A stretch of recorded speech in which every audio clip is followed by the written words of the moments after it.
What really happened with your host, Mike Rivero. You're listening to the Republic Broadcasting Network, where you'll find out what the Fukushima's going on.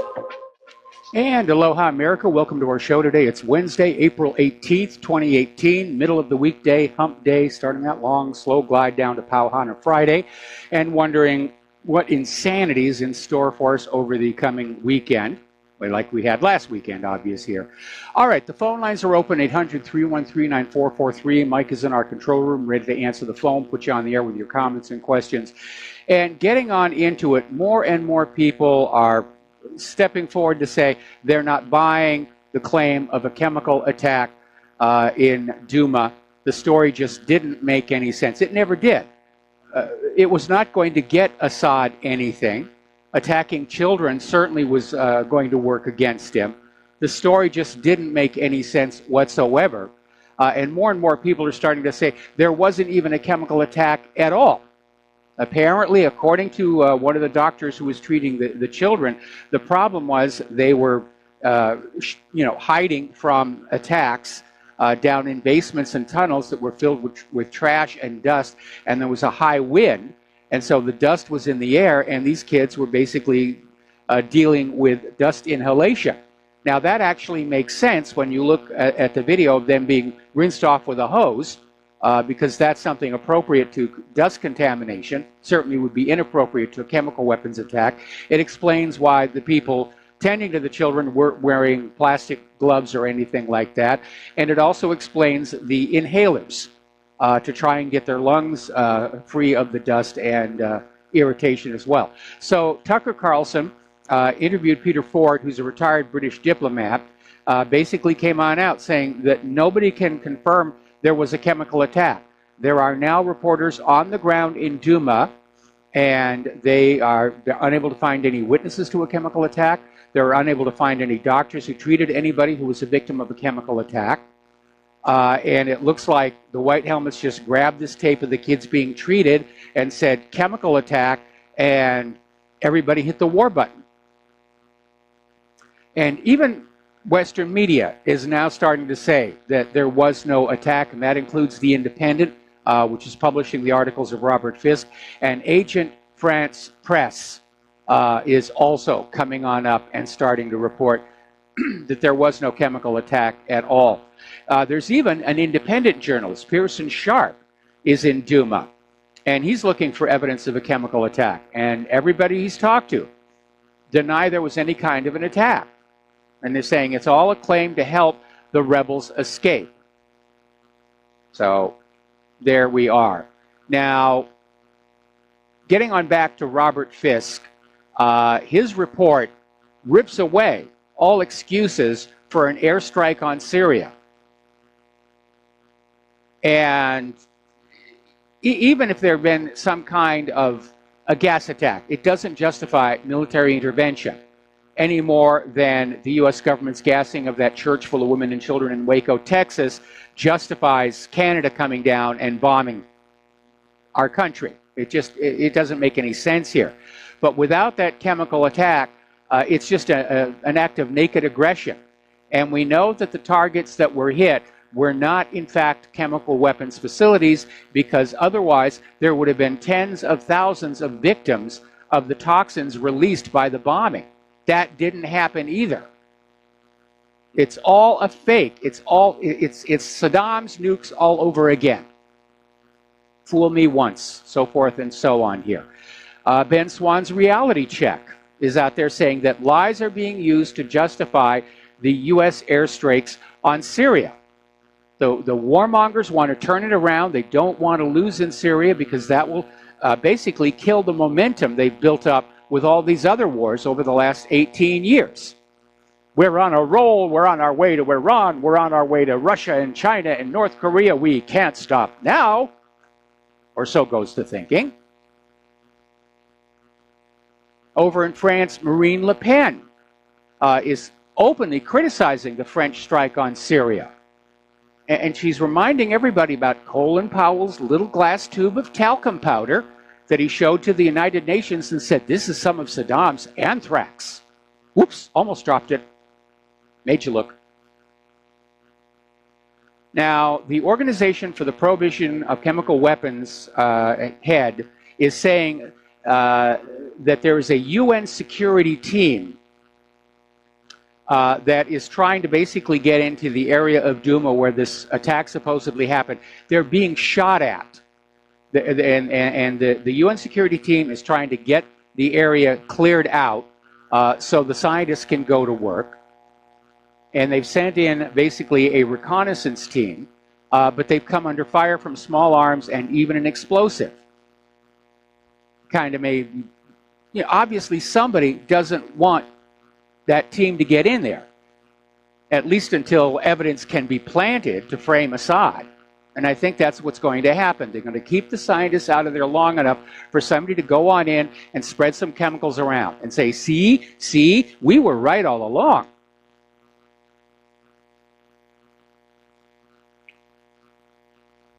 And it doesn't really matter if that happens, because the rationale behind this claim doesn't make sense. That's what you have to keep the focus on. Assad is winning the war. He doesn't need to use chemical weapons, which he doesn't actually have anyway. And Friday night's bombing proved it. Those so-called chemical weapons facilities did not have chemical weapons, or a lot of people around them would have been killed by the release of those toxic materials. This is a classic false flag. Classic. Who benefits? The Warhawks benefit. They want to go back into Syria. They need an excuse to get the American people on board. Apparently, according to polls, it's not working. We've all been lied to so much that we're just refusing to believe. All right, we're going to do a shout out now to our on-air affiliates who are rejoining the network. We're talking about the Great Syria Deception. And as we mentioned the other day, Russian troops found a stockpile of chemical weapon precursors in Duma in a terrorist base that had been abandoned by the troops. Apparently, it's been updated now. They also found the uniforms of members of the White Helmets organizations. And apparently some of the vehicles had license plates registered in Saudi Arabia. Every time they actually find chemical weapons in Syria, it's always connected to Syria's enemies, the U.S. and Saudi Arabia, not to Syria itself. Remember, Syria gave up their chemical weapons under that Russian brokered deal. And every one of these so-called chemical weapons attack that's happened since then is a false flag. And again, Assad is winning.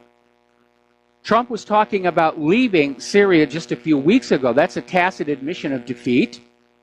Assad didn't need to use a chemical weapon, and he's certainly not going to use it on children.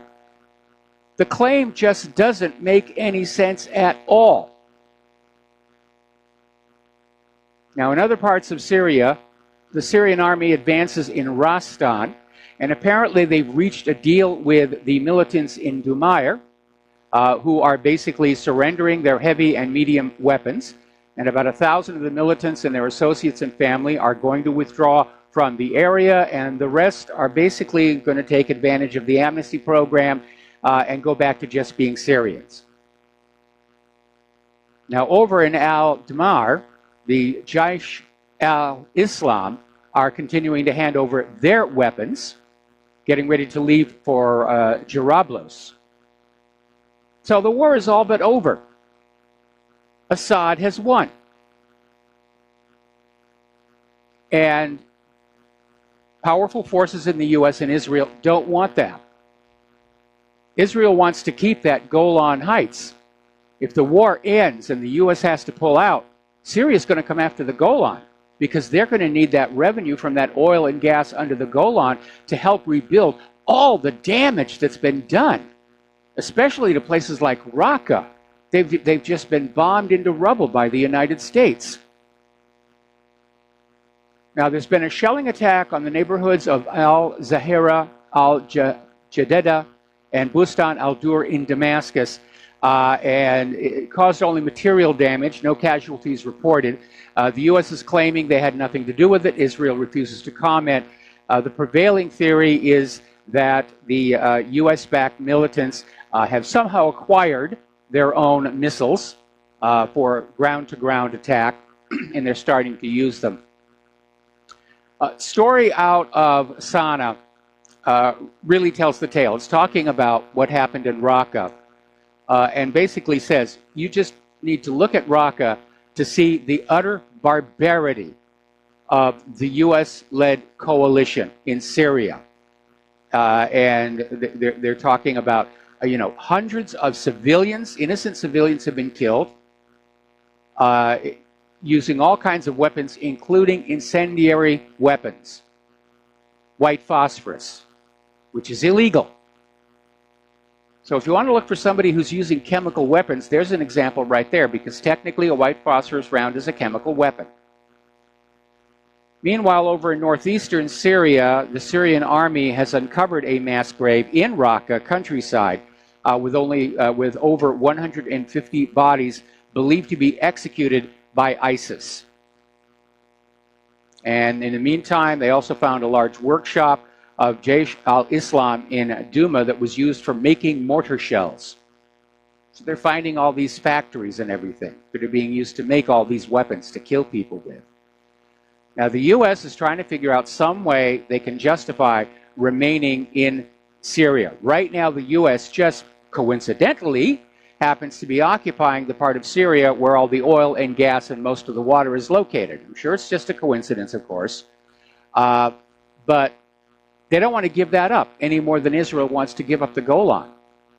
And that's why they've come up with this cock and bull story about a gas attack in Douma targeting children, even though it makes absolutely no sense. That's their lie, and they're sticking with it. And it's rather amazing to start to see on corporate media where they're literally out there trying to shame people who question that. You dare question the government and the corporate media, shame on you. What's wrong with you? If you're a true patriot, you'll believe what we tell you. Now, of course, people in Syria will tell you this was never a civil war. They love Assad. This was a covert proxy terrorist invasion of their country. There never was a popular uprising back then, but there is one now. The people in a region of southern Idlib are rising up against Tahrir al-Sham Hayat, which used to be called al-Nusra. And apparently the terrorist group there abducted several locals, and that was the last straw. The people in the town are engaged in heavy fighting with the terrorist group. They've had enough of this nonsense. As far as Trump's promises to pull U.S. troops out of Syria, the U.S. is going to set up yet another military base in eastern Deir ez-Zor, not far from ISIS' last major stronghold in Syria, which was crushed by the Syrian army back in November, shortly before they declared victory against ISIS in general. And yes, the region is rich in oil. That's the prize. The U.S. doesn't want to give up that territory. They want to break Syria in pieces. They want to give one of the pieces to the Kurds. They want to break off the Golan and let Israel have that. And they want to break off the chunk they're sitting on because they want that oil and gas. It's all about greed. Apparently, a missile attack is reported on 2 Syrian army targets at the Homs military air base. It's suspected that it's rebels directed by what's politely called a third party. Israel is still talking tough about escalating the war. The IDF says they're preparing for Iranian retaliation in the air, abroad, or through a cyber attack for Israel's attack on the Iranian personnel in Syria. So Israel's out there thumping their chest and saying, we're ready for you, bring it on, give it your best shot. Iran, of course, not being a warlike nation so far, hasn't done much of anything, but I don't know how long that is going to last. Israel, however, is very concerned about a direct attack from Iran, and so they've canceled plans to take part in an international exercise, and they're keeping their F-15 jets in Israel on alert. ready to go if something should happen. Israel is hinting they may still attack Iranian air forces in Syria. So, again, forget about all the talk about this is a threat, that's a threat, they've got chemical weapons, Saddam has nukes and everything. Look at who is doing the attacking and the invading. And that will tell you who the aggressors really are. Now, Erdogan and Rouhani agreed to maintain Turkish, Iranian, and Russian cooperation in Syria. So that little coalition is holding together as well.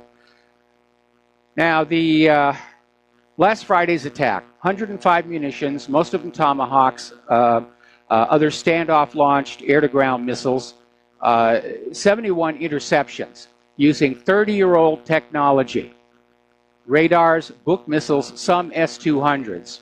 And now Lavrov is saying that Russia is considering of upgrading Syria's air defenses to the S-300. They're saying after Trump's attack, they have to explore all options to defend Syria. So Syria may soon have those S-300s. Let's take a phone call. Dustin in New Jersey. Aloha, Dustin. Welcome to the show. What's on your mind? Hey, Mike, they might just have them because I got unverified report of them coming off of those ships. It's S-300 PMU-2s. Okay. And there was a and then there was supposedly a smoke screen cover that they used while they're offloading.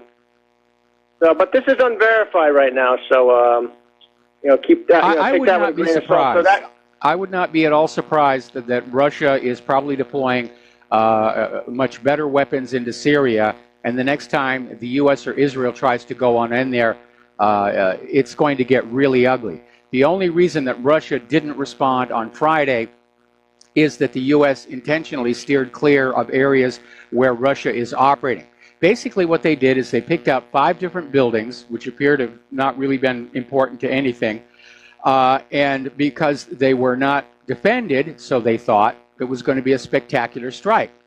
But as it turned out, the air defenses in the area did take down 71 of the 105 munitions.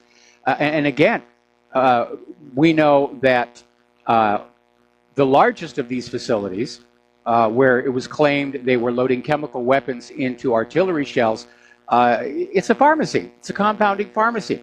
They're developing new cancer drugs because Syria cannot buy cancer drugs because of the sanctions. So they're inventing their own.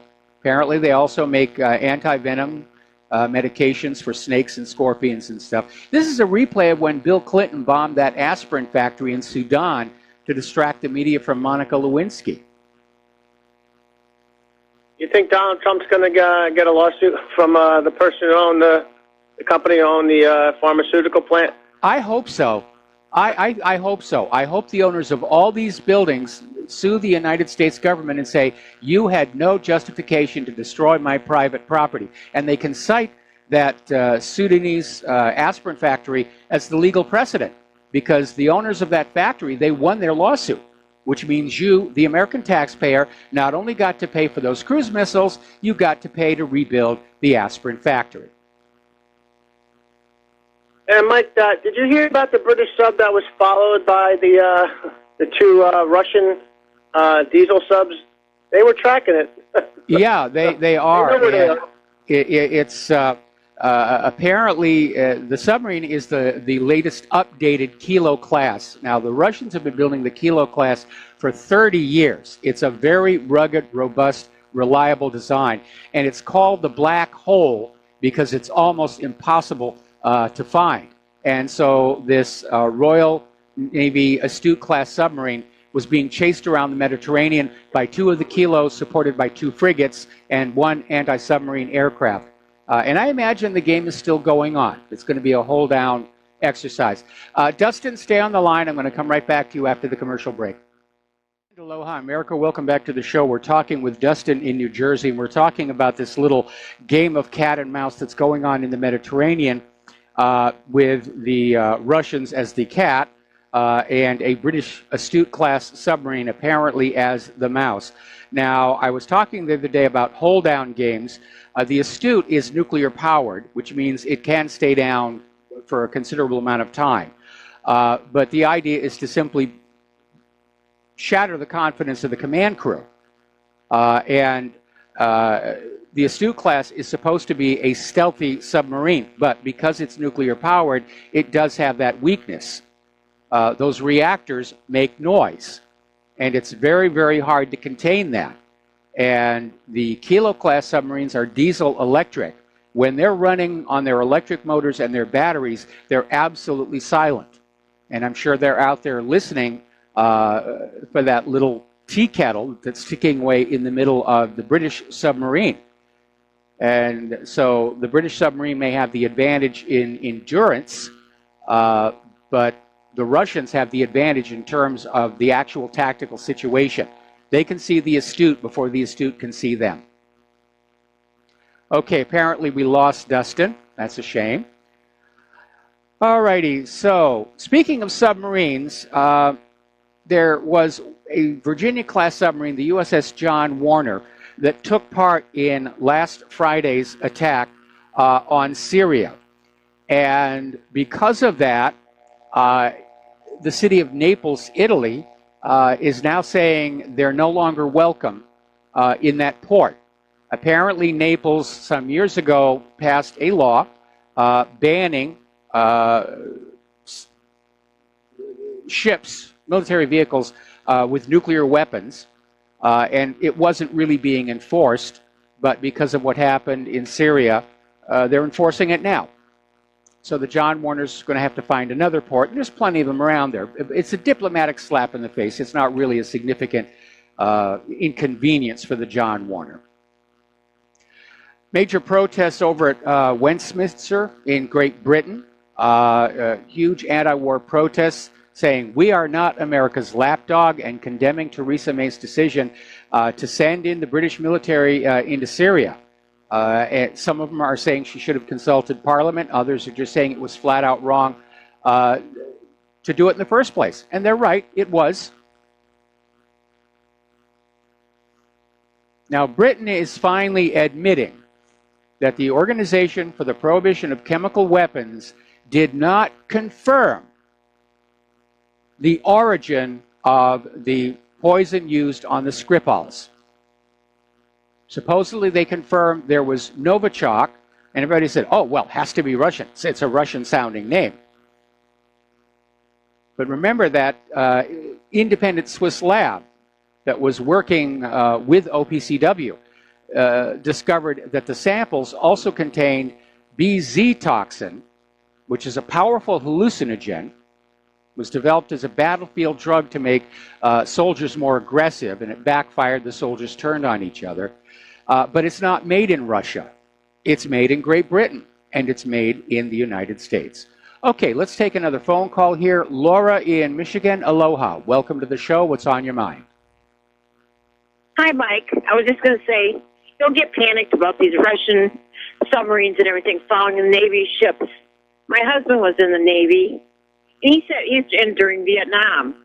They did this all the time. Oh, yeah. They played hide and seek with the subs. And then even one time he said they were refueling at sea. They had the lines across two ships because they were refueling. And a Russian ship came right in between the two ships. So he said his captain turned the turret around and lowered the guns. He wasn't going to shoot him, but scared the hell out of him. And that Russian ship backed right out. Yeah, they do tend to play these games a lot. It's basically a way of improving your skills against the real enemy. Yeah.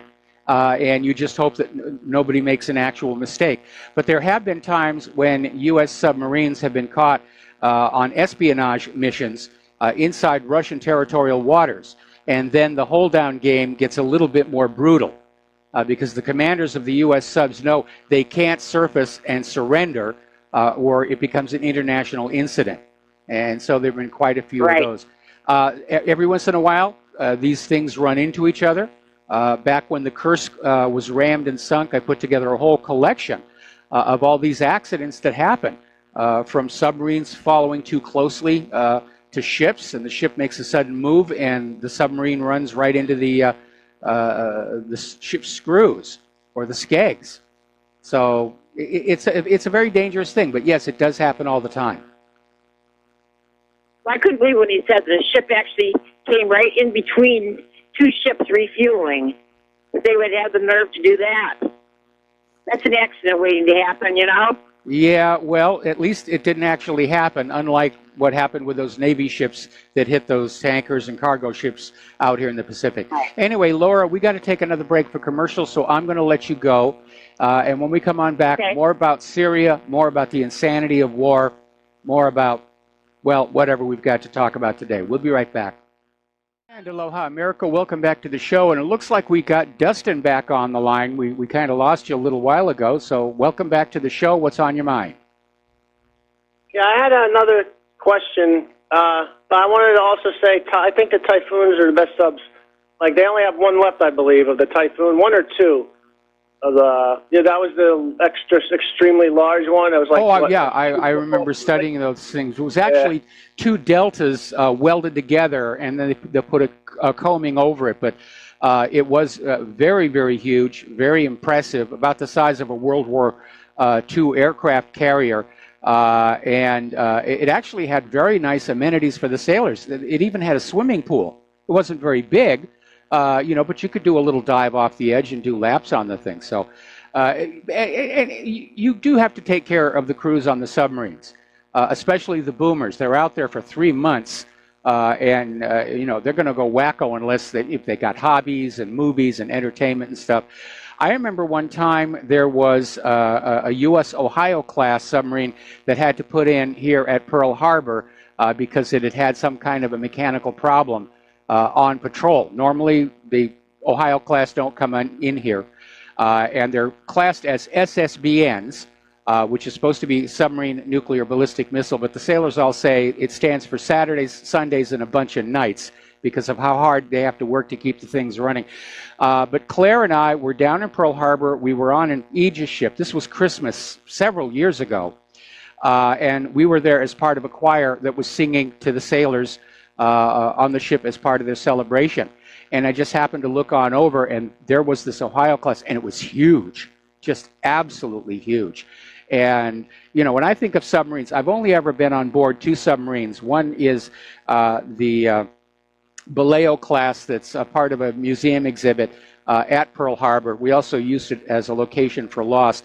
And when I was down in Sydney, they had an old Soviet Foxtrot that was a tourist attraction. So feeling the Tom Clancy in me, I crawled around that one for a while. But I hate the idea of war and the nuclear weapons, but they do build some pretty amazing stuff when it works. You just didn't want to be on the Kursk when that happened because they all ran to the other side of the sub and they still didn't make it. That's not one way I want to die, Mike. Going that way. Well, what happened with the Kursk is this was when the U.S. and Russia were first starting to move together, and the Kursk was doing exercises, and apparently, as the story goes, there was a U.S. sub spying on them, and they collided. And it was decided at the highest levels of both the Russian and U.S. government not to admit to that because it would have had the Russian hardliners saying, see, you can't trust the Americans. And that's why the Kursk was left on the bottom until the crew suffocated. And when they finally brought the Kursk up, they first cut off the bow where the collision had occurred so that nobody could see the evidence about what actually happened. Wasn't that a Typhoon class, I believe, right? No, I think it was its own class. I think it was the lead boat. I'll have to look up that article that I did. The Typhoon had two reactors on it, I believe, too. Yes, it did. That's crazy. Yeah, that's. Hey, Mike, on my next question, did you hear a report about, it's on Zero Hedge right now. I don't know if Trump and Putin made a deal or something. Did you hear anything about that yet? No, I hadn't. I want to back on up. The Kursk was an Oscar II class submarine, a cruise missile sub. Anyway, tell me again about this deal with Putin again that you're reporting. It's just saying it's just like some kind of breaking news where Putin's going to give some concessions or something, which I don't know why he would. unless this has something to do with Nikki Haley's comment about putting more sanctions on, and then Larry Kudlow coming out and say, no, no, no, no. Because then I read another Zero Hedge report about them switching over to the non-SWIFT system. And then Larry Kudlow comes out, and says, no, no, no. Nikki Haley and him had the words. I don't know if that's a ruse, but so there's some kind of back channels going on. We're going to have to wait till the next couple of days. And Mike, this kind of creeps me out because the inspectors are supposed to be there, and the people come out and shooting it up to scare them to not come over there. That could be a delay tactic for something else coming too. So you got to think about that. Well, well, I think the U.S. is delaying in Duma, I think, because they want to get in there and plant some evidence. But it's not going to convince anybody because the original claim that Assad, on the verge of winning his war, decided to deploy chemical weapons against children, it just doesn't make any sense, and it never really did. I haven't seen anything about Russia making any concessions. I would have to wonder about that because right now Putin has the upper hand over Trump because of this fiasco last Friday night. Yeah, it was on Zero Hedge, but I'm like, Putin's holding the cards. Him and China, like the Russians and China, they have the upper hand. People don't realize, if we put sanctions on them, they're not getting no more rocket engines and titanium. So Boeing's going to get crushed, right? Yes. There goes the F-20. There goes the F-35 probably. That has titanium in it. The F-35 is mostly composites. Oh, I think maybe it's the F-22 then, no?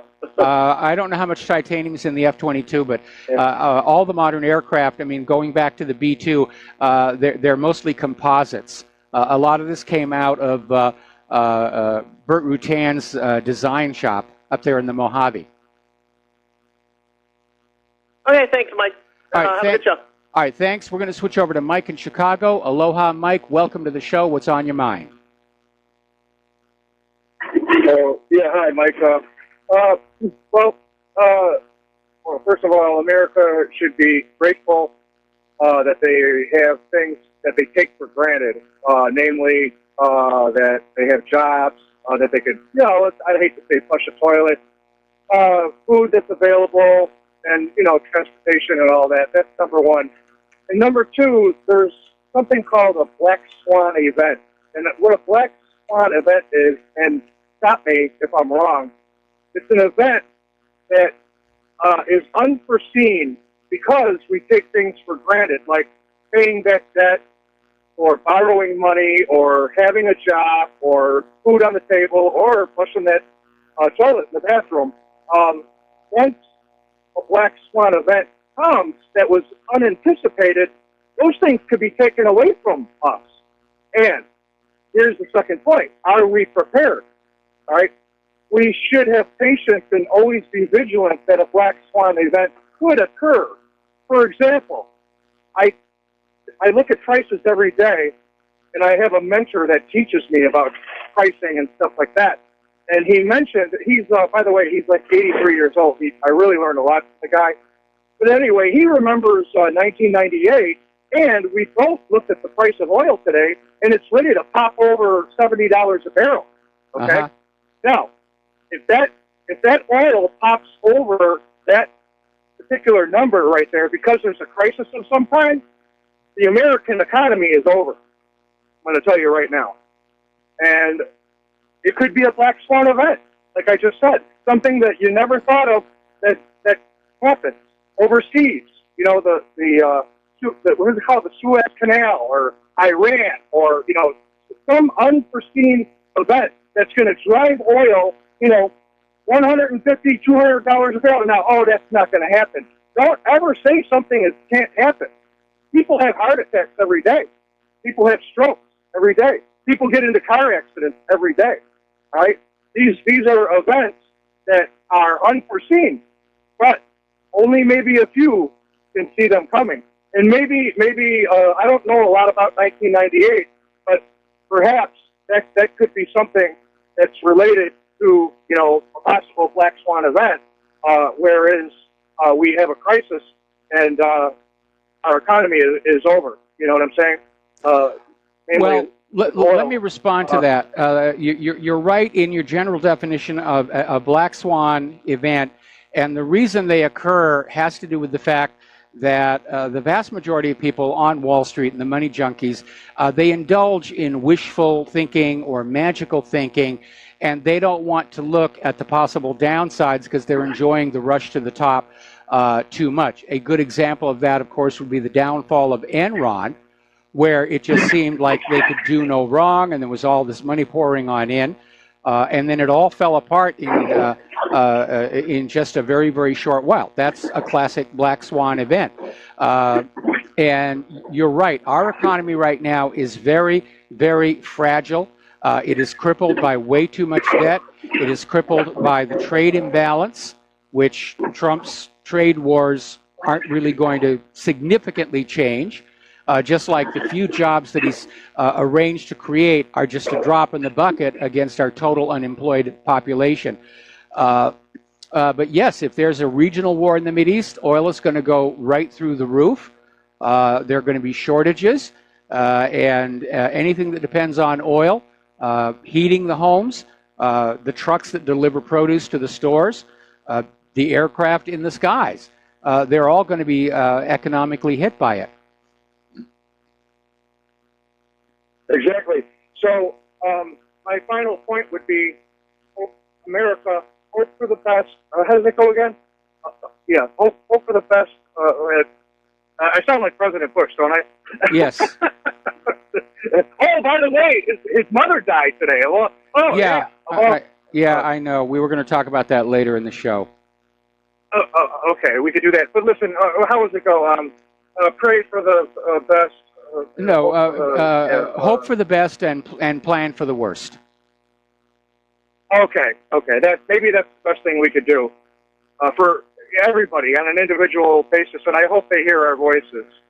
And there's you wouldn't be wasting your time by preparing because by preparing, that preparedness can always be utilized, right? So, absolutely. Anyway. As we head into what seems to be a global war, there are going to be shortages of things. Now's the time to start stockpiling. If you're not a prepper yet, you should be. Because, again, if you know anybody who was around in World War II, there's fewer and fewer of them, just ask them, what was life like here in the United States during the war years? And you'll get an idea of what you're going to have to deal with.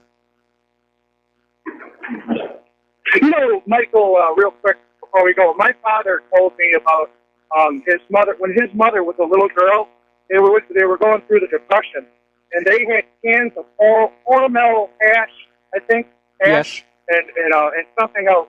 Yeah, cans of that in the basement, and it was like gold for them. They were able to eat. I mean, could you imagine this reality that, it can become reality. And, people, that just can't happen. Or, that's just never going to happen. Well, those are the people you're going to find eating from the trash dumpsters after things go south. Exactly. Okay? Okay.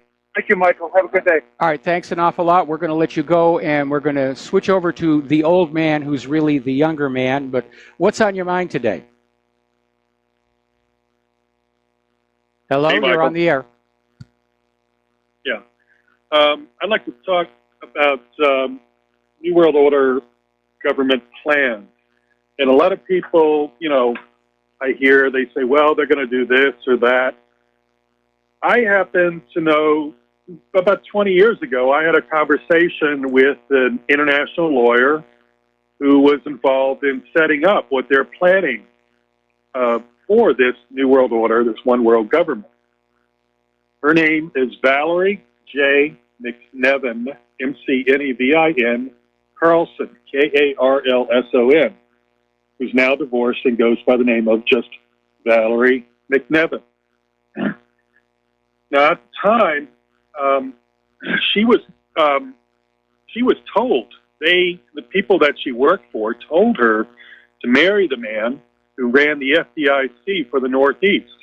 And his name was Carlson, with a K.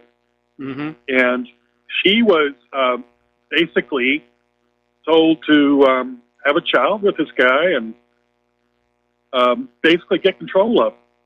And while all of this was going on, they were planning on crashing the economy. And they wanted, because she was told to marry this guy, Carlson, they wanted to crash the FDIC to make sure that nobody got their insurance policy from their bank account.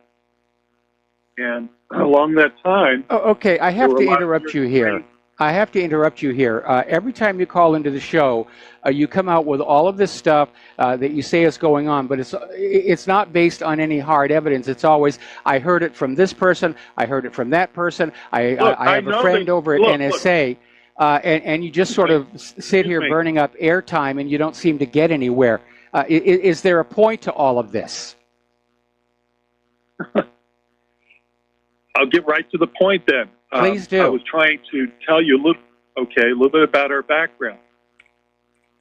Said in this one world government, each approved corporation, i.e. like ExxonMobil, Apple, etc., would have the equivalent power of an entire country. Number two, she said, each approved NGO have the equivalent power of an entire country. Now, keep in mind, George Soros has, about 30 or 40 different separate individual NGOs? Yes, he does. Each approved NGO will have the entire power of an entire country. So George Soros could have as much as 1 or up to 40 times the power of the United States under this plan that they have. And then after that, said that voting, that the population, that they would give the population a group of people to vote for. But the people could not come up with their own leaders. They would give you a group of people, you would vote for one of them, and then they would vote for who would represent the population. And when she talked about corporations having the equivalent power of an entire country, I got mad at her because I said, that's ridiculous. And she said, why? And I said, because governments are supposed to represent people. Okay, we're going to have to let you go. We got to take a break for commercials. Thank you for the phone call. We'll be right back. And aloha, America. Welcome back to our show and getting on back to the news here. Over in France, Emmanuel Macron, I'm wondering what's going on with this guy.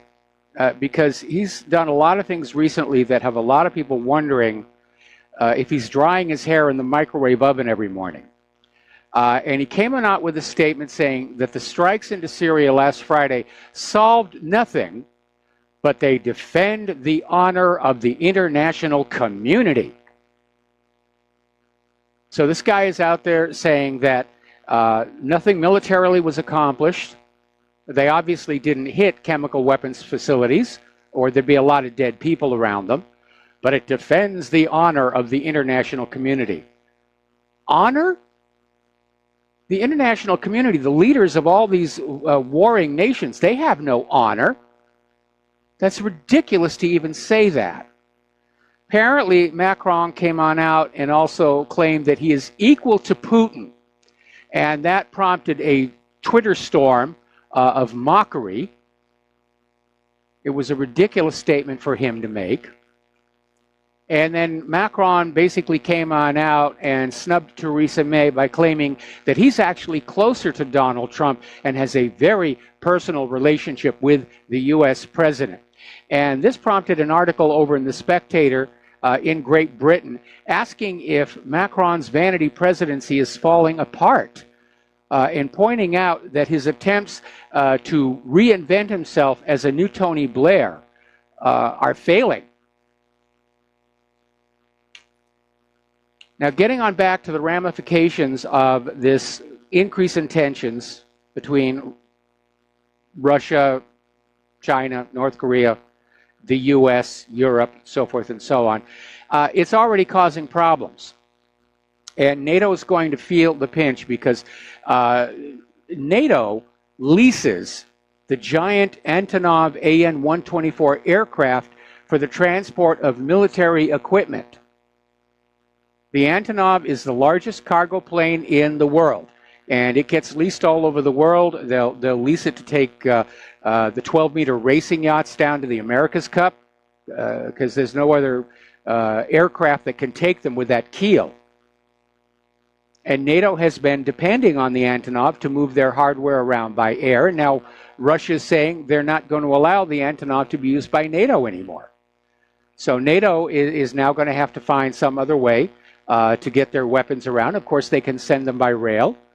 Somebody sent me a videotape this morning of a railroad crossing in Arizona. Huge, long train going by. Nothing but military hardware on it.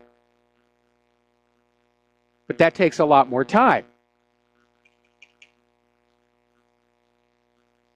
Same thing with sending weapons by sea. It takes more time than air. Russia is now talking about blocking U.S. airlines from crossing its territory. And that's going to have a significant economic impact on airlines that are flying those polar routes. All right, we're going to take a break for station identification. We'll be right back. And aloha, America. Welcome back to our show here and getting on back to the war fever. Apparently, NATO is planning a massive, massive war game up in Norway. It will involve 35,000 troops, 130 warplanes, and 60 warships. And they're going to be basically rehearsing for war against Russia. And apparently it's scheduled for this October. But they're going to have assets from over 30 different countries coming together. That's a major, major force right there. And I'm sure that's going to make Russia very nervous. And maybe that's the whole point, get Russia to do something. Because every time the U.S. wants to start another war, they have to make it look like the other side posed a threat that had to be responded to. Story coming out of the Duran: will Armenia be the next victim of a Western-backed regime change? And warning that well-meaning Armenians have no idea that their grievances are being exploited by international interests. And we've seen this happen in other countries. And apparently, the leader of the civil contract opposition party in Armenia, Nikol Pashinyan, is urging his supporters to blockade all government facilities across the country. He's calling it a velvet revolution. So it looks like Armenia is about to be regime changed.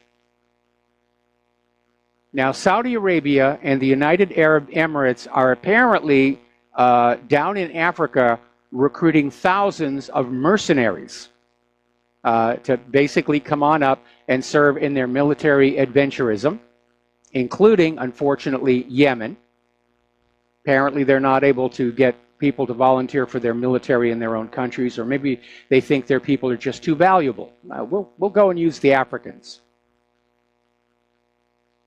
Now, we're still seeing the fallout over Israel's shooting of nonviolent protesters at the Gaza border. And as I said before when it first happened, this could turn out to be Israel's equivalent of the Amritsar massacre in India, which historians now look back on as being the point at which British control over India began to slip, leading to India's eventual independence under Mohandas Gandhi. Now, apparently, there are Jewish protesters who are on the side of the Gazans, who think that Israel has behaved just deplorably. And 30 demonstrators from the Jewish group, If Not Now, gathered Monday in front of the office of Senator Ben Cardin, he's a Democrat from Maryland, to protest Israel's use of deadly force against thousands of Palestinian demonstrators. And they called on Cardin, one of the most senior Democratic senators in the Senate Foreign Relations Committee, to denounce Israel's response, specifically its use of live ammunition to keep Palestinian protesters away from the border fence between Israel and Gaza. And the protesters apparently blocked the entrance to Cardin's office and asked how many more lives need to be lost until you speak up about the violence in Gaza. The police were called. There was a confrontation. 5 of the protesters were arrested and taken away. Now, Cardin may not be saying anything, and sadly, tragically, hypocritically, the vast majority of Congress isn't saying anything. I mean, they're quick out there to say, oh, this is horrible what Assad is doing to his people. But when you look at what Israel is doing to the Palestinians, the reaction from Congress tends to be, meh. But there are members of Congress who are starting to stand up and say, this is wrong. This is really wrong. Now, up in Canada, there's this Canadian so-called press freedom group. And it's drawing a lot of criticism because apparently one of its employees published a statement condemning the extrajudicial killings of Palestinian demonstrators by Israeli forces in Gaza, and they fired the guy. The organization is the Canadian Journalists for Free Expression, and one of their employees expressed himself freely and was fired for it.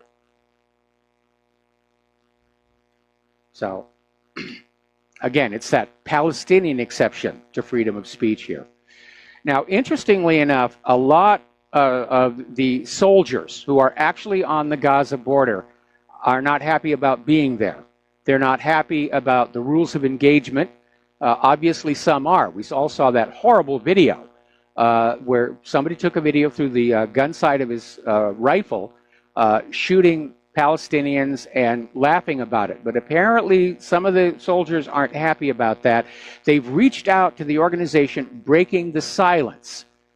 This is a dissident Israeli group that Netanyahu has tried to ban because it's publishing soldiers' testimony that are highly critical of the ongoing occupation of the West Bank. And apparently these soldiers are saying they don't agree with what's going on. They're basically admitting that a lot of them are intentionally missing their targets. Yeah, they're doing what they're being ordered to do. They're pointing the gun across the fence from 100 meters away, and they'll just nudge the rifle to one side and fire a shot that hits nothing. Now, that may be part of the most moral army in the world, the part that knows when not to kill. And it's kind of interesting. I don't know why this flashed into my head, but I'm a big fan of Japanese swords. I think they're great, and the lore that goes into them and how they're made. And there was a saying that supposedly goes back to the days of the samurai, that the very best sword is one that cuts no more than is necessary. And I think it is a very profound piece of wisdom, which sadly our government is completely ignorant of, that you should not use any more force than you need, as opposed to gratuitous displays of barbarity and spectacular fireworks here. Now, this is International Day of Solidarity. Actually, I think that was yesterday.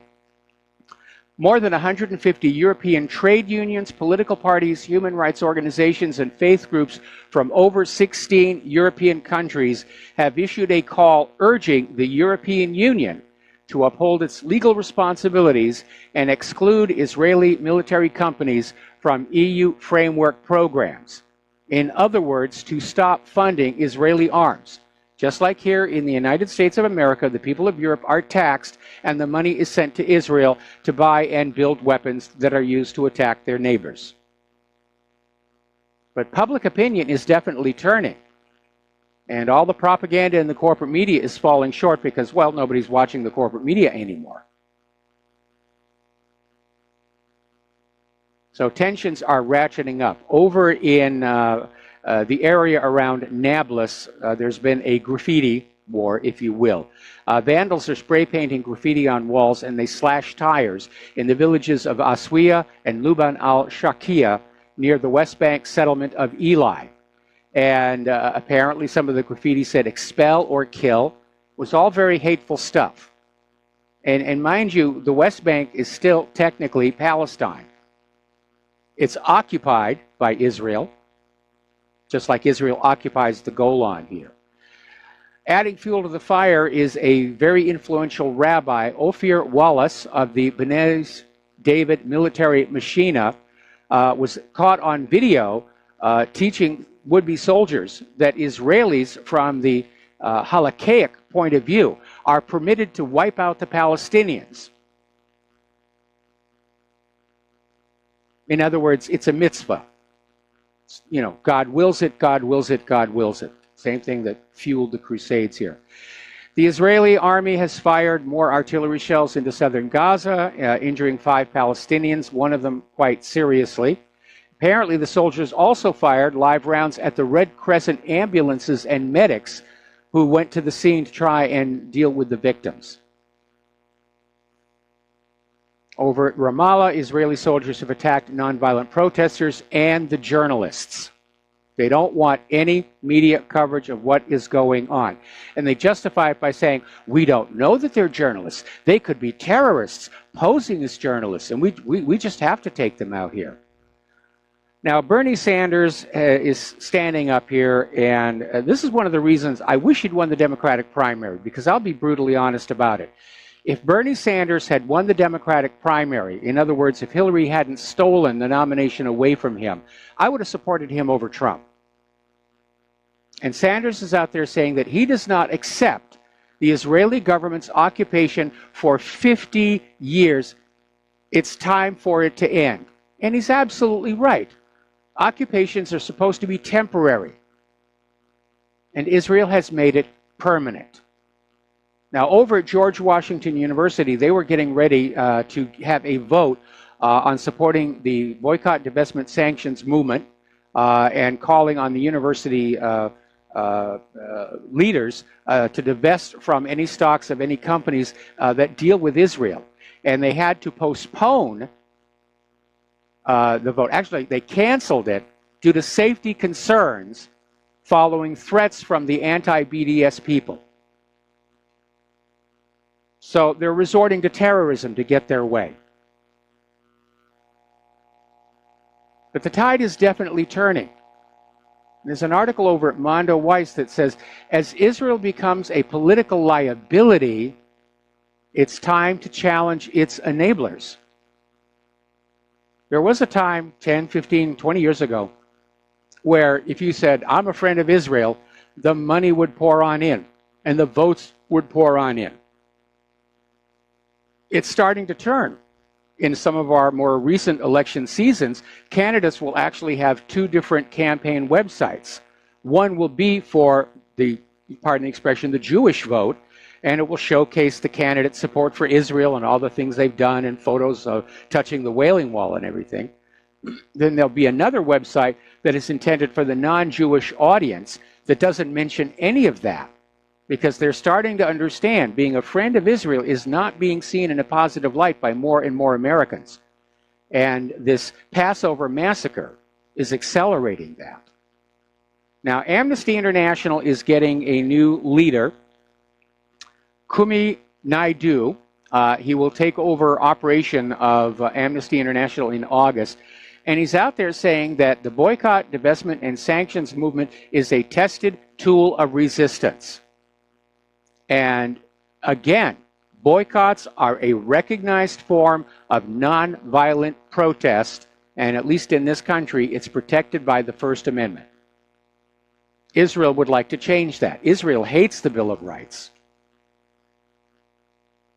Israel's trying to criminalize criticism of Israel, just with the way they've criminalized questioning the Orthodox version of the Holocaust.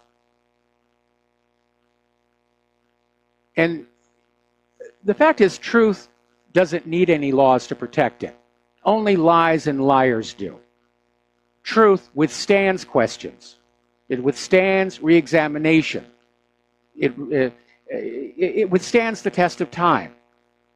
Throughout history, from Galileo to Ernst Zundel, only lies and liars have used the power of the courts to enforce adherence to a particular dogma. And that's what they're trying to do here. Now, getting on over to Korea, I think we're starting to see a bit of a miscommunication. As we reported yesterday, North and South Korea may declare an official end of the war. I think that's a really good move, and it's certainly a necessary step toward reunification, which I know that Moon Jae-in wants. He's always been in favor of the Sunshine Policy, and Kim Jong-un may realize that reunification basically pulls the rug out of U.S. aggression against his country. So Trump is getting ready for this meeting with Kim Jong-un, and apparently believes that North Korea has committed to denuclearize in exchange for promises that the U.S. will leave it alone. Well, Kim Jong-un isn't that stupid, especially after what we just saw over in Syria. Kim Jong-un, when he talks about denuclearization, he's talking about getting rid of all the nuclear weapons everywhere in that region. North Korea, South Korea, Japan, Guam. He wants them all pulled back. The U.S. will never agree to that.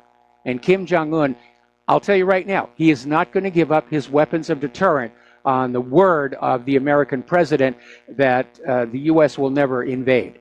In fact, the only way out for Kim Jong-un right now is to reunify with South Korea.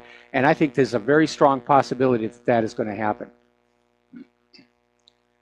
Now, not too long ago, Congress had an opportunity to reclaim its constitutional authority to decide when and where the United States goes to war, because that's what's in the Constitution. The president has limited authority to deploy the military on his own in response to a crisis situation, a threat to the United States. Some question whether the War Powers Act actually covers invading other countries who haven't actually attacked us, but that's a matter for another show. So a couple of months ago, there was a bill in Congress to basically say Congress gets to choose where and when we go to war. It failed. And now there's a new bipartisan bill has been introduced in the Senate that would give the president permanent sweeping authority to wage endless war anywhere in the world with only limited congressional oversight. And there's no sunset on this. If this thing actually gets passed, then we're a dictatorship, because the checks and balances of the three separate branches of the government no longer exist. All power is in the hands of that Oval Office, and that is a bad thing, because it makes that Oval Office much more attractive to people. And people who are willing to do anything to become president will be willing to do anything with that power once they get it. And I think Trump is demonstrating that to all of us now. Now he's got that power, and he's out there saying, yeah, let's use it. Let's take this baby out for a spin and see what it can do. Complicating the situation is that the START Treaty, which is the current nuclear arms limitation agreement, is set to expire in 2021. And at this point, it doesn't look like there's going to be an attempt to come up with a new treaty. And that means that both the United States and the Russian nuclear arsenals will be unchecked.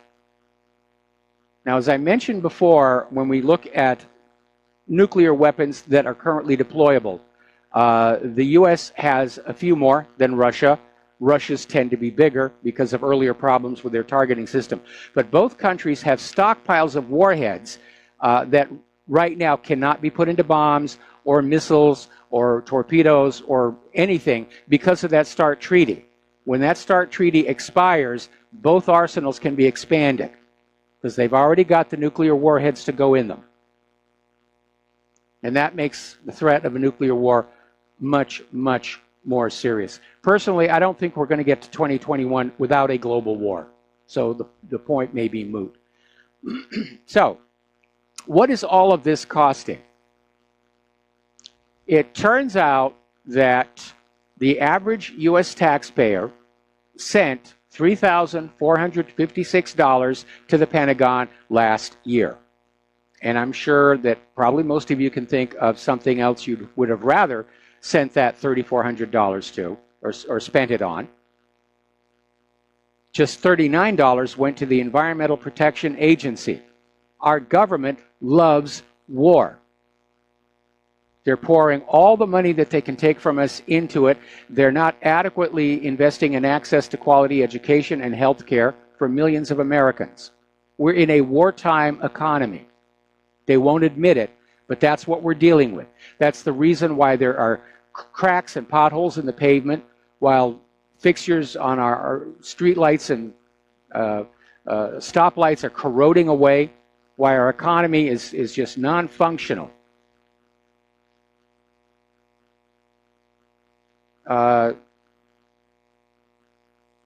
Let's see, George Bernard Shaw, many years ago, wrote a book called Man and Superman, and one of the chapters was titled Don Juan in Hell. And there's a line spoken by the devil that goes, "There's nothing in man's industry but his greed and his sloth. His heart is in his weapons." And that certainly does seem to be true. We're going to take another break for commercials. We'll be right back after these few words. And aloha, America. Welcome back to the show. And again, I'm going to do the beg here. I'd get down on my knees, but it would take a chain hoist to get me back up again. Republic Broadcasting needs your support. And it doesn't have to be a lot. I actually got an email from somebody who was listening to me on the radio saying if everybody just sent in a little bit, it would have an impact. And she said that's what she was going to do. She was sending in a little bit, and she was going to try and do that every single month. And she said in the email that the reason she hadn't donated before, she thought she had to come up with a significant amount of money. No, you don't. If everybody listening to this broadcast right now sent in just $5, you would have a significant impact on Republic Broadcasting.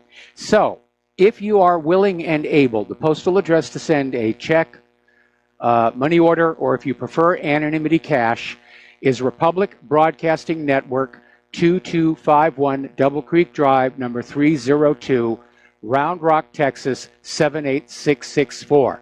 The phone number, if you want to call on in and pledge to be a recurring subscriber, is 800-724-2719, extension 03. And the network thanks you. All right, getting on back to the news here.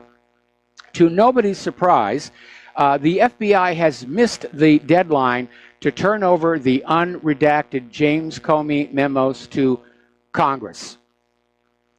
And basically, the House Oversight Committee had demanded that they get the unredacted memos to find out what Comey and Trump had really talked about. The deadline was on Monday, and it's now, of course, Wednesday. So the FBI is still playing their cover-up and Stonewall games. There is so much corruption and rot inside the government. Everybody's protecting themselves. And the machinery of government is breaking down. The machinery of war is doing just fine. The machinery of government is breaking down. Now, as you know, the Inspector General has issued a report on the handling of Hillary Clinton's email server investigation. And it's confirming what all of us already knew. The FBI is corrupt, treasonous, and criminal in its continuing outrageous cover-ups of Clinton crimes.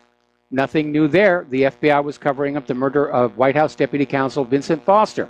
That's who got me blacklisted out of Hollywood all those years ago. So the report concludes that Andrew McCabe, who spearheaded this operation to cover up the crimes of Hillary Clinton while falsely accusing President Trump of colluding with the Russians, and by the way, collusion is not actually a crime under U.S. law.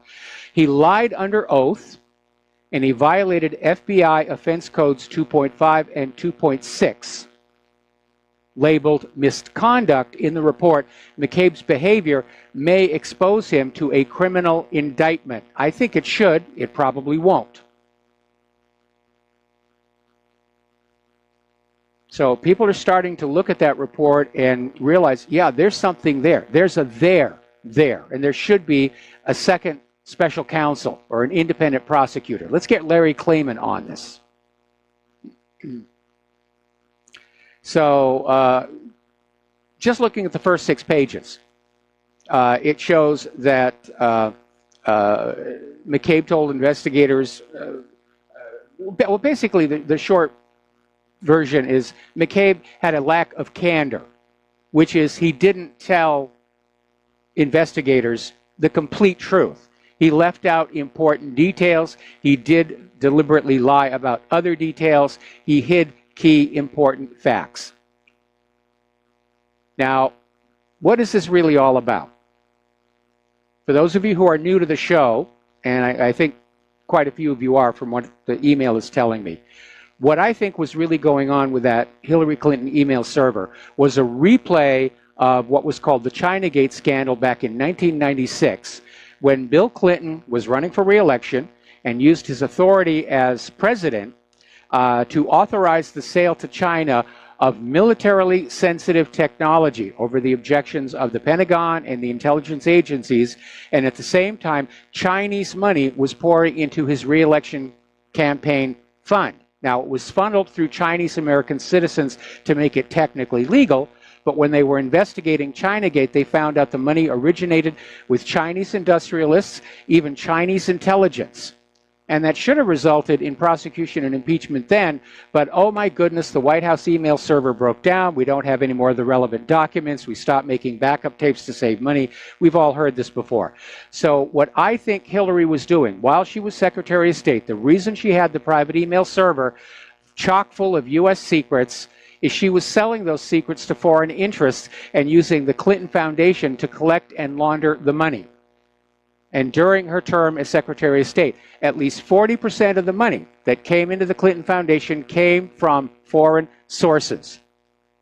Now, Guccifer, who was a hacker who hacked into the email server, reported seeing at least 10 other foreign IPs logged in at the same time.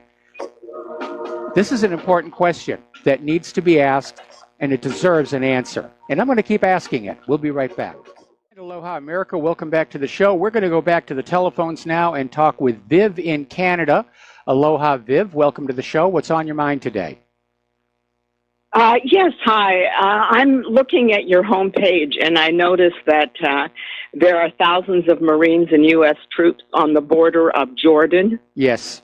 As I don't know if you're aware that there's a movement within Israel to claim that Jordan is should be the state for the Palestinians. And they're likely, I'm wondering if while we're focused on Syria, if they're planning to try and just evacuate, because part of the exercise includes evacuation of civilians. If they're going to be throwing out those people, we're going to see a tragedy there that's going to be incomprehensible, because the Bedouin military for the Jordanians is very powerful. And then, of course, there's a huge amount of Palestinians that have been there ever since the original occupation that everyone forgets about of 1948. Everyone talks about the occupation of the West Bank, ignoring that the original sin gives rise to a domino effect.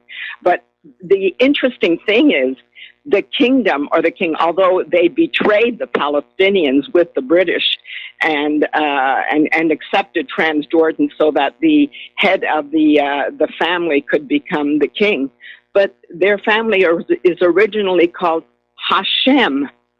Yep. Hashem. So what is that? Anyone who knows anything about the tradition of Hebrew knows that is the original Hebrew designation for the people. And then Syria, which was known as Sham, Shami, when we talk about Jewish, we have to recognize that when we refer to the ancient residents of that strip along the eastern Mediterranean coast, what we're really talking about is a series of people that were all heterogeneous, but they all spoke different dialects. Hebrew was not a unique language. It was very similar to all of the dialects spoken within Canaan. Yes. And even the Phoenicians have been referred to as the Hebrews.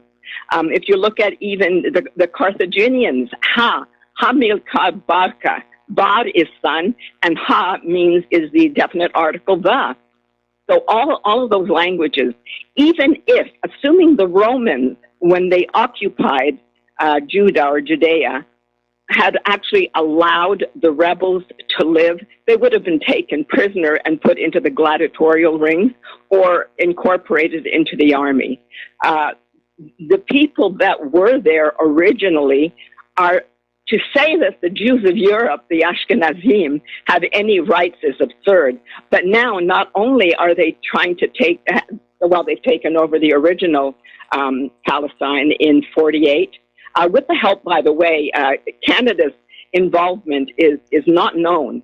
And I don't know if you're aware that the Nobel brothers and the Rothschilds were involved in the oil business in Azerbaijan in the mid-1800s, which is why the Nobel Prize always goes to those that Israel is trying to promote politically, globally. Yes. But anyway, back to the original issue.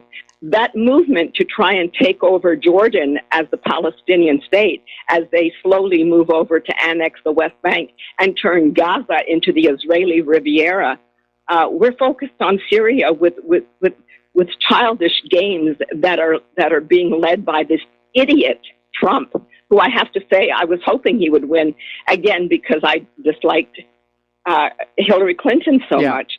But I don't see. If anything, he's turned into a lapdog for Netanyahu. Yeah, he definitely has. He definitely has. All right, let me respond to some things that you're mentioning there. First of all, if history serves me correctly, the gladiatorial games had been ended by Marcus Aurelius, I think, before the Romans invaded Judea. I'd have to go back and look at a timeline on that one. That's a minor point. But you're absolutely right about the Ashkenazi, because they are not, in fact, descended from any of the people along the eastern coast of the Mediterranean. They are, in fact, descended from Central Asian Khazars. That's why their skin is so lily white. They don't even look like they're Middle Eastern. But what happened was about 800 AD, Khazar found itself in the uncomfortable position of having the Christian armies on the north border and the Muslim armies on the south border. They wanted to do trade with both. So the king of Khazaria basically declared Judaism as the national religion, and they imported a bunch of rabbis, and everybody converted and became Jewish. And by 2 or 3 generations later, they were all convinced they were descended from the Israelites, because that's what they were being taught. And then Khazaria eventually fell, and its population, the descendants of the converted Jews, moved northward into Russia and westward into Europe. That's where the Ashkenazi come from. And there's a book about it called The 13th Tribe, and you might want to look it up. It's available online, that tells that whole story. Yeah, I've been aware of the Khazaria hypothesis for a long time, but there's also been conversion throughout the European area. Yes. The Khazaria did indeed. They were actually a very fierce tribe of warriors that apparently used to be hired as mercenaries by some of the emperors or kings or whatever, but they also may indeed have migrated northward towards the region between the Caspian and the Black Sea and the Caspian, Baku, Azerbaijan. It was the oil. That's why the Khazaria, that's why the Ashkenazim became aware of the value of oil. And I don't know if you're aware of the friendship between Chaim Weizmann and Churchill, and how they tried to trick Wilson into offering 20 million pounds to the Saudi king at the time, the one they made king of the newly created Saudi Arabia. Yep. Churchill, when I hear him, now I understand why my father would curse him. As a child, I didn't understand because, of course, the information wasn't as readily available as it is now. That man was so evil that he was actually, the BBC, when it declassified some, when the British government declassified some documents, the BBC had a story about how Churchill got slapped down for having tried to trick Wilson, President Wilson, into agreeing to try and offer 20,000 pounds to get the Saudis to sell Palestine to the Zionists. But it's just such a complex thing. It's been going really on is. It really is. And I know there's a lot of Palestinians currently living in Jordan. I want to get back on point here. The Palestinians who are still living in the West Bank and in Gaza are those who are refusing to go. They don't want to give up their homes, even though they're technically not in their original homes, as promised by the United Nations. Yeah. They're refusing to go. And Israel, with this crushing occupation in Gaza and the encroachments in the West Bank, they're trying to convince the Palestinians to just give up and go live in the refugee camps in Jordan. Israel does not want there to be a Palestinian state because Israel's ultimate plan is a single Israel reaching from the Nile to the Euphrates, because that's, after all, what the Bible says. My concern about the troops that are building up on the border with Jordan is that they're going to be used for a military incursion into Syria. This abrupt about-face on getting out of Syria is not over. They tried the cruise missile attack on Friday. They're still out there screaming that Assad is gassing his own people, even though that makes absolutely no sense whatsoever. And I think we're going to see a continuing buildup of U.S. military forces on the Syrian border, ready to just sort of march on in and sweep things away.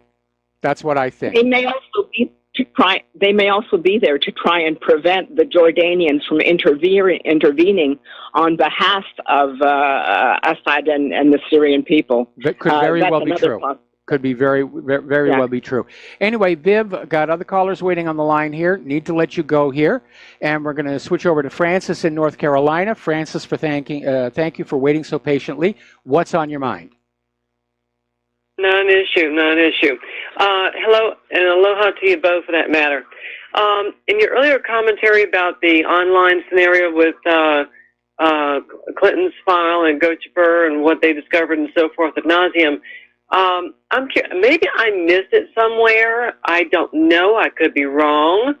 But how is it that the parties of those four different addresses that were discovered were not brought forward or called forward to testify regarding what was going on with Hillary's laptop, as it were, that Gochipur come across?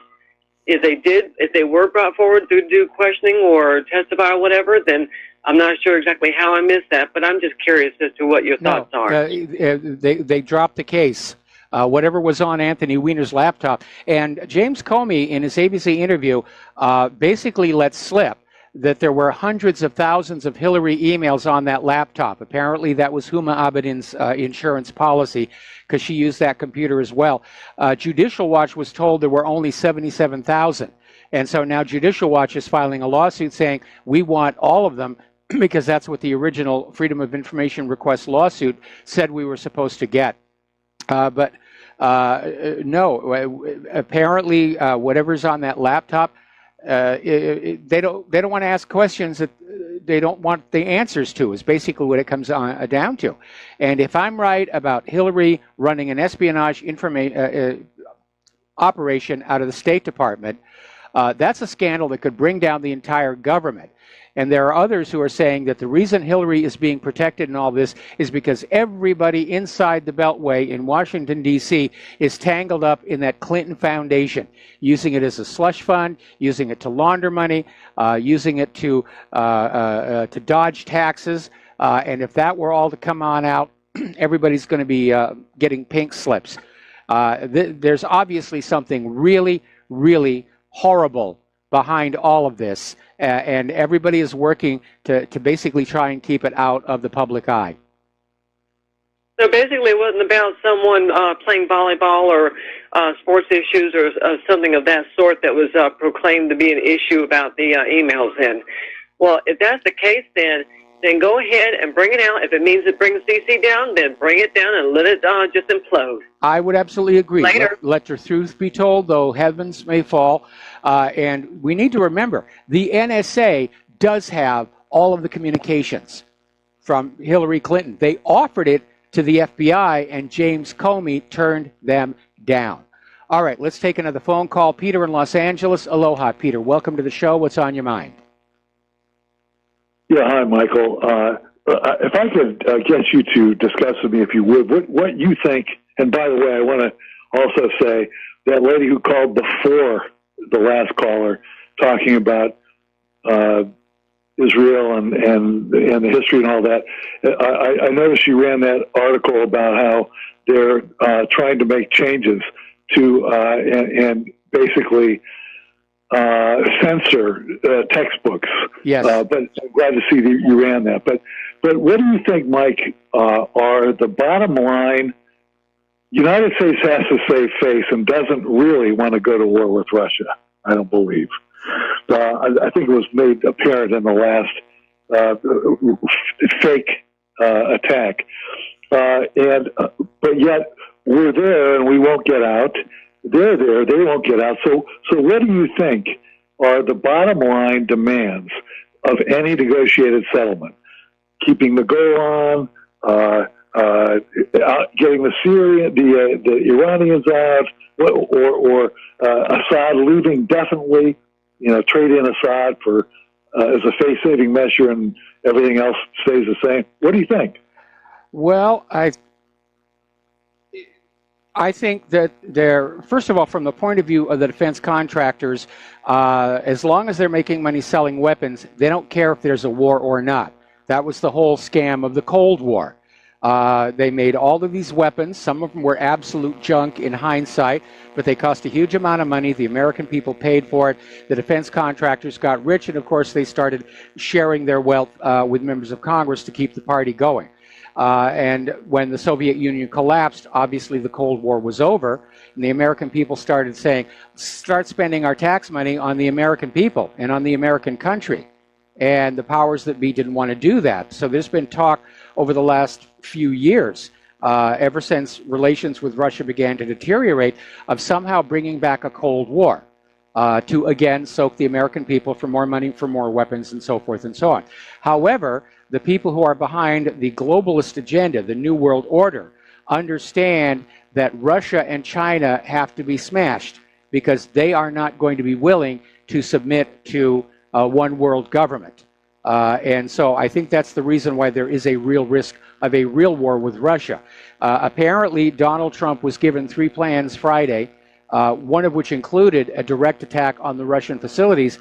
Trump actually is reported to have wanted to go with that plan, but he was discouraged by SecDef Mattis, who recognizes that we're not really ready to take on those Russian weapons, and that even if we had a victory in Syria, it would come at such a high cost that it would make it very clear that America's military is not as invincible as its public relations likes to claim.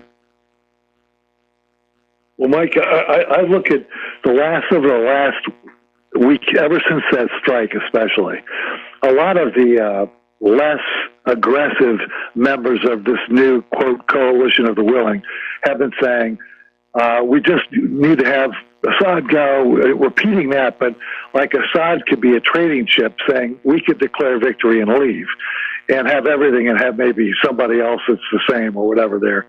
But I also, see us with this whole thing with the Saudis, having a Saudi army fight in there, I don't see as viable. And as you look at the map, I don't know how they get in unless they go through Israel or Jordan or Iraq, which would mean Iraq is all Indian country now anyways. Jordan, it would be destabilized. Of course, they'd never allow that Arabs to go through Israel. They can't go through Lebanon. They can't go through Turkey. So I don't know how we, quote, Vietnamese this thing like we did in Vietnam with the Saudis. But I don't know. But what do you think that our minimum final offer would be? Just get rid of Assad and get somebody else in there and status quo ante, or what? I don't think that's going to happen. First of all, Assad isn't going to go. He has no reason to go. He's supported by the Syrian people. At this point, it's very obvious that the real U.S. agenda is to balkanize Syria. And listen, stay on the phone, Peter. We're going to take another break for commercials. I'm going to come right back to you after these few words. And aloha, America. Welcome back to the show here. We're talking with Peter in Los Angeles. And Peter, I think the ultimate U.S. goal in Syria is to balkanize it. And earlier on, they were talking about breaking off a piece of Syria and Iraq to form an independent Kurdistan. And then the U.S. has, at least for the moment, appeared to drop support for the Kurds. But I think that plan is still on the back burner. Now, the U.S. is currently occupying 1/3 of Syria, the third that has the oil and gas, and I don't think they want to give that up.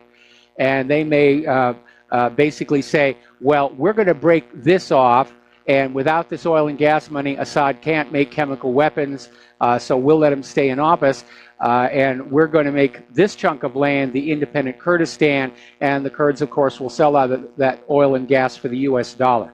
I think that really is the ultimate plan here. But the area is definitely in flux. There's still a continuing risk of a regional war. Iraq apparently has mounted a major operation along their shared borders with both Jordan and Syria to basically get the last of ISIS.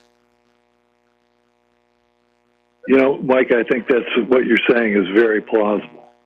I think that our basic final negotiating thing, I agree with the balkanization thing.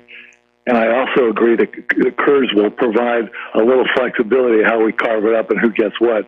But the Israelis, what their bottom line is they will not want, they want balkanization as well, but I think they'd settle for a clear title to the Golan. Yes. And removal of Russian and Iranians.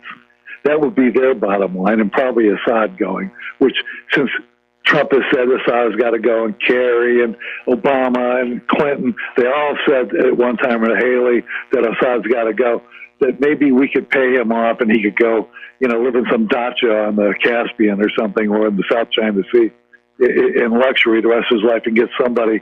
But the Russians' bottom line, I think, would be in some sort of intact Syria, and I don't believe that they would want to see them being removed or not having access to the naval base, and the fact that they've had Russians die to protect Syria. So I don't know, man. You're absolutely right. Russia, you know, is there trying to prevent any more U.S.-led hegemonic domination of the region. Because Russia understands if the U.S. takes control of the entire Middle East, they can shut off, they can shut Russia out of the oil trade. And Russia is very concerned. The U.S., rather NATO, broke its promise not to encroach on Russia's neighboring countries to the east following the establishment of the Russian Republic. They don't trust the U.S. government, and they really shouldn't at this point. And I think because of what happened in World War II and how close the Nazis got to Moscow, I think Russians have this attitude of, if we're going to have to go to war against the U.S., let's have it someplace far away. And so I think there really is a risk of getting into an actual conflict with Russia. And I don't think Russia is going to be willing to leave Syria. I don't think Assad is going to be willing to leave Syria. Anyway, listen, Peter, got to let you go. Got to do a station identification. We'll be right back. Aloha, America. Welcome back to the show. Hour number 3 here. We're going to go back to the phones. Mark in North Carolina. Aloha, Mark. Thank you for waiting so patiently. What's on your mind today? Mark, are you there? Yeah, I'm right here. I'm right here. Okay. I just wanted to say about the Khazars or Khazars. Yes. But that I think you got a little bit wrong there. Khazars are really the Central Asian. Yes, Georgia, that's what I said. These are not light-skinned people by any means. These are dark Mediterranean-like people, much like the Semites of the Middle East. They're also mixed with Mongol invasion, Turkic invasion. So I think the reason why a lot of Ashkenazi Jews are light-skinned like that, they're not all. A lot of them are because of the intermarriage, and there were also rapes going on in the ghettos. And that's why. As far as I read that same book that what's it called, the 13th Tribe. Yes. And there was conversion of the Central Asians, of the Khazars to Judaism, but it wasn't. I don't think everybody converted, and most converted later on to Islam and to Christianity. Some stayed Jews and mixed in with the rest of the European Jewish population, mostly in Eastern Europe, I believe. So I don't think that's really. I know I've seen a lot of this, especially in the net, and a lot of people say because they're in mafia and all of this stuff. But I don't think that's even David Duke said it's not true that they're Semites with mixed with Europeans and in Western Europe. While the Sephardic Jews, I believe you said you have Sephardic Jews in your background. Yes. They were in Spain, and a lot of them migrated to Germany. In Germany, they were given German names and migrated to Eastern Europe. And that's basically. I'm just, it does not really make much of a difference.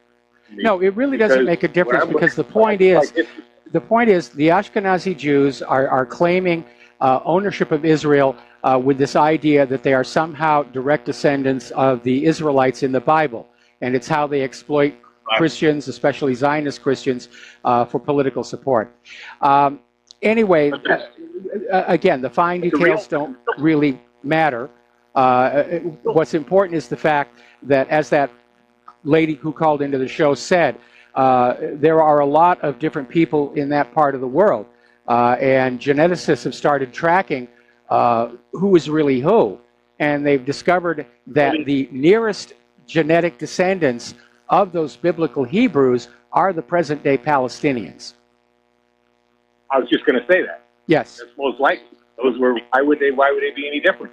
You're just people that stayed there after the fall of the Roman Empire, after the fall of Jerusalem. Of course, and the people just stayed there and later on converted to Islam and Christianity. A lot of the Palestinians are Christians. A lot of people don't know. A lot of people say, uninformed people, you say, for instance, Sirhan, who supposedly shot RFK Jr. Thank you for that correction. No, it wasn't RFK Jr., it was RFK Sr. RFK Jr. is in charge of the Vaccine Safety Commission.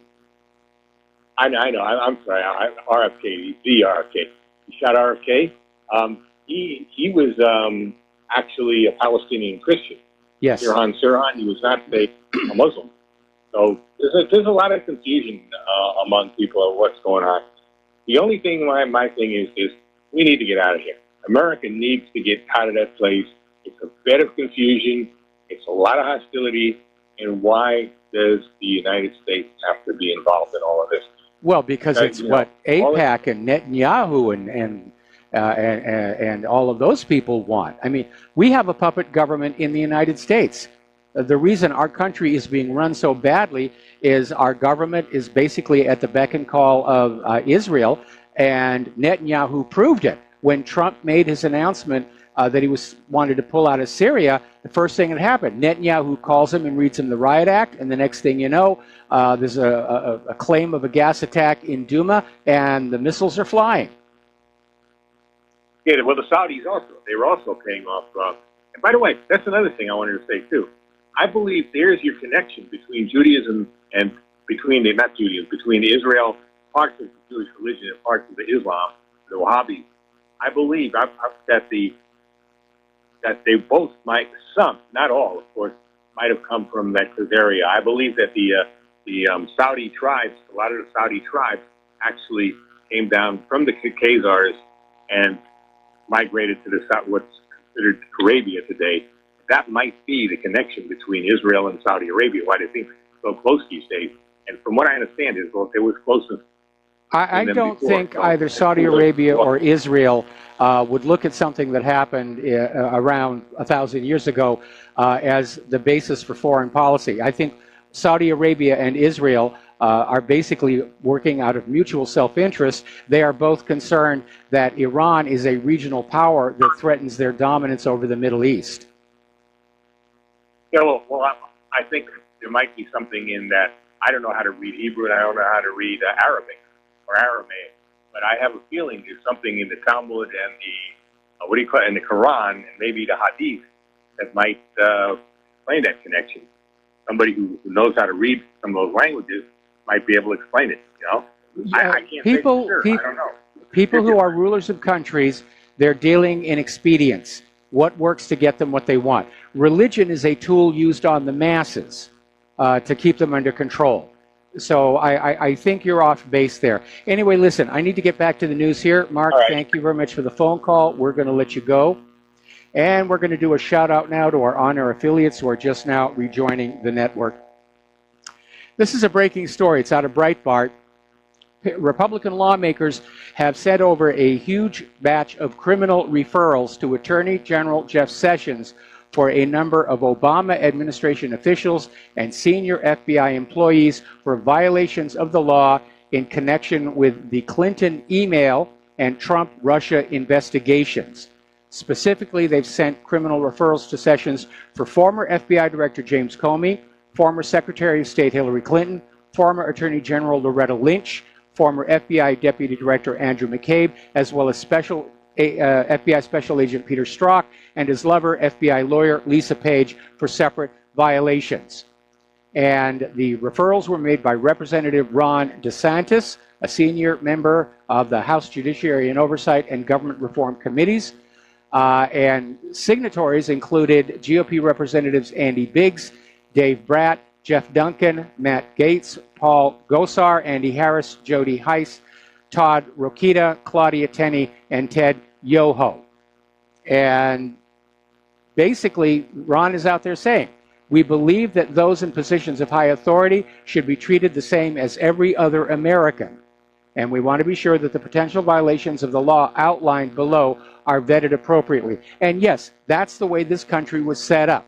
Nobody is above the law, not the Secretary of State, not even the President, as Richard Nixon found out to his downfall. Now, my prediction is Sessions is going to do nothing because he knows if the full dirt behind the Hillary Clinton email scandal comes on out, the U.S. government could implode. If Sessions does do nothing, then it's time for Trump to fire him and get Larry Klayman in there. But at this point, it should be very obvious. I mean, there are some people inside the government who are trying to do their jobs. But the swamp is definitely there. It's huge. It's afraid. And they're going to do whatever they think it takes to survive and hang on to power, privilege, and your tax money. All right, let's take a phone call from Peter in Coeur d'Alene. Aloha. Welcome to the show. What's on your mind? Peter, are you there? Yes. Okay, you're on the air. What is on your mind? I just sort of found my phone. I found this phone number in an old phone I had. So I called it anyway. Okay, well, you reached I've got the Huntington's. I've got the Huntington's disease, and anyway, but I just kind of remembered the phone number to call it. Do you listen to the show?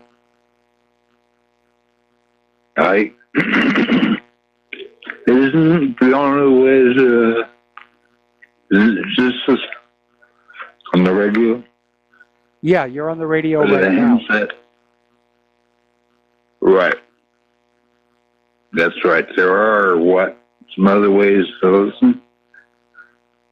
Well, I'll tell you what. I'm going to let Mike in the control room tell you how the different ways you can listen to the show, okay? And good luck. I hope you start feeling better. And I know what a terrible illness Huntington's disease is. So thank you very much for the phone call. Don't hang up because Mike is going to come on and tell you how you can listen to the radio show in the future. Okay, so now moving on here. Apparently, Senate Majority Leader Mitch McConnell has thwarted a bipartisan effort to pass a law to protect Special Counsel Robert Mueller's job. They wanted to pass a law saying it's going to be illegal for Trump to fire him no matter how bad Mueller has messed up, which is pretty bad. But McConnell is saying he will not bring it to the floor. Even if the bill is approved next week in the Senate Judiciary Committee, it's saying it's dead on the floor. It's dead on arrival. And McConnell is saying the bill is unnecessary because Donald Trump will not fire Mueller. That could easily change in the very near future. And again, I'm very disappointed in Donald Trump, but I have some advice for him. It's time to put on those presidential brass knuckles and start being the president, and not let yourself get steered around by Israel, by John Bolton, by your other advisors, who are all making huge amounts of money because much of their wealth is invested in the stocks of these defense contractors. You're supposed to be the leader of this country. It's time for you to lead. And it's time for you to remember the people who put you in that Oval Office. Because we, the American people, did. We, the independent media, did. And you do have an obligation to us. Okay. Over at Infowars.com, they are talking about Comey's book tour. And the book is already being described as bitchy, fetchy, that he's a hack. Comey is saying it's not about the money. But it's apparently coming on out again that when former Attorney General Loretta Lynch met with Bill Clinton on that airport runway, that he basically offered her a Supreme Court seat if she would decide not to prosecute Hillary Clinton over her email scandal. So once again, everybody's involved in protecting that. And once again, I think I know why. Why so much fear and concern over the email server? If it was just an email server that was inappropriate and against the rules, it should have come and gone by now. When you look at the amount of overlapping protection on that email server, you know there is something behind there. I think Hillary, while Secretary of State, was using that weak email server to sell U.S. secrets to foreign interests and use the Clinton Foundation to collect and launder the money. It's a legitimate question to ask after the 1996 Chinagate scandal. It needs to be asked, and it deserves an answer. Now, Justin Trudeau up in Canada is dealing with a little bit of personal embarrassment because one of his close friends, Christopher Charles Ingvaldson, who basically went to college with Justin Trudeau, and Trudeau was trying to get him to enter public life. That's now all over. He's been found guilty of child pornography charges. He was caught directing an international pedophile ring. What is it about people in high places that they think this is acceptable behavior? It's just absolutely disgusting.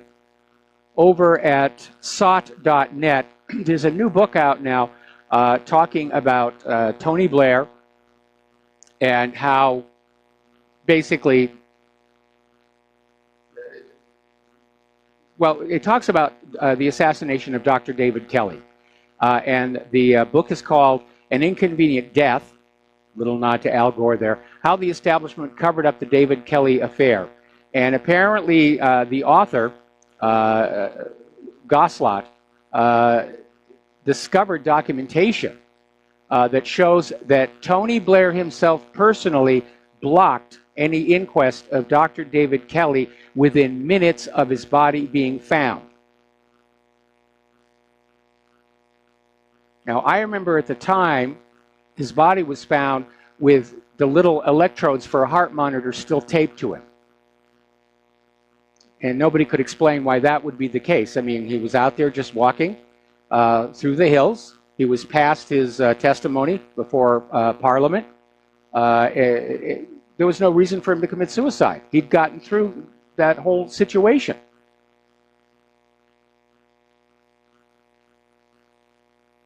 Now, as you know, one of the callers mentioned this, and of course it's been all over the media, is that former First Lady Barbara Bush has passed away. Everybody is lauding her memory and her literacy foundation. They forget to mention her little quote from 2003. Why should we hear about body bags and death? I mean, it's not relevant. Why should I waste my beautiful mind on something like that? And I think it's important that we keep a context here. But apparently she had fallen ill and she said she no longer wanted medical treatment. And that can be an incredibly difficult decision to make.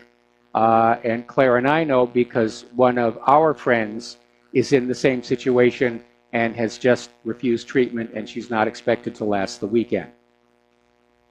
So my sympathies to the Bush family. It's always hard to lose somebody like that.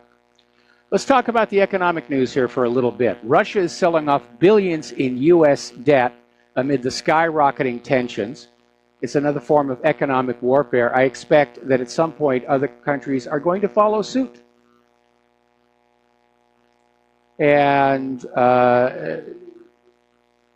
it's an asymmetric form of warfare because the U.S. hasn't bought much of Russia's debt. Story coming out of goldcore.com. Silver bullion remains good value on positive supply and demand factors. Now, of course, Goldcore sells metals, but I included this story basically to remind everybody that if you're looking for a way to preserve your wealth, you should be buying metals in small amounts. Gold, silver, platinum, tantalum. Stay under the radar. A good way to invest in silver is to go over to places like eBay and do a search for what's called junk silver. And these are U.S. silver coins from before 1965 that have no numismatic value whatsoever. Never buy for numismatic value, never buy for the collector value. That stuff just comes and goes with fashion trends. What you want to do is pay for the melt value of the coins, and it allows you to have a little bit of silver that you can set aside. And the advantage of it is, if when the U.S. economy collapses, it's a recognizable unit of value everybody understands, and you'll be able to use it for commerce. We'll be back at 25 cents a gallon gasoline.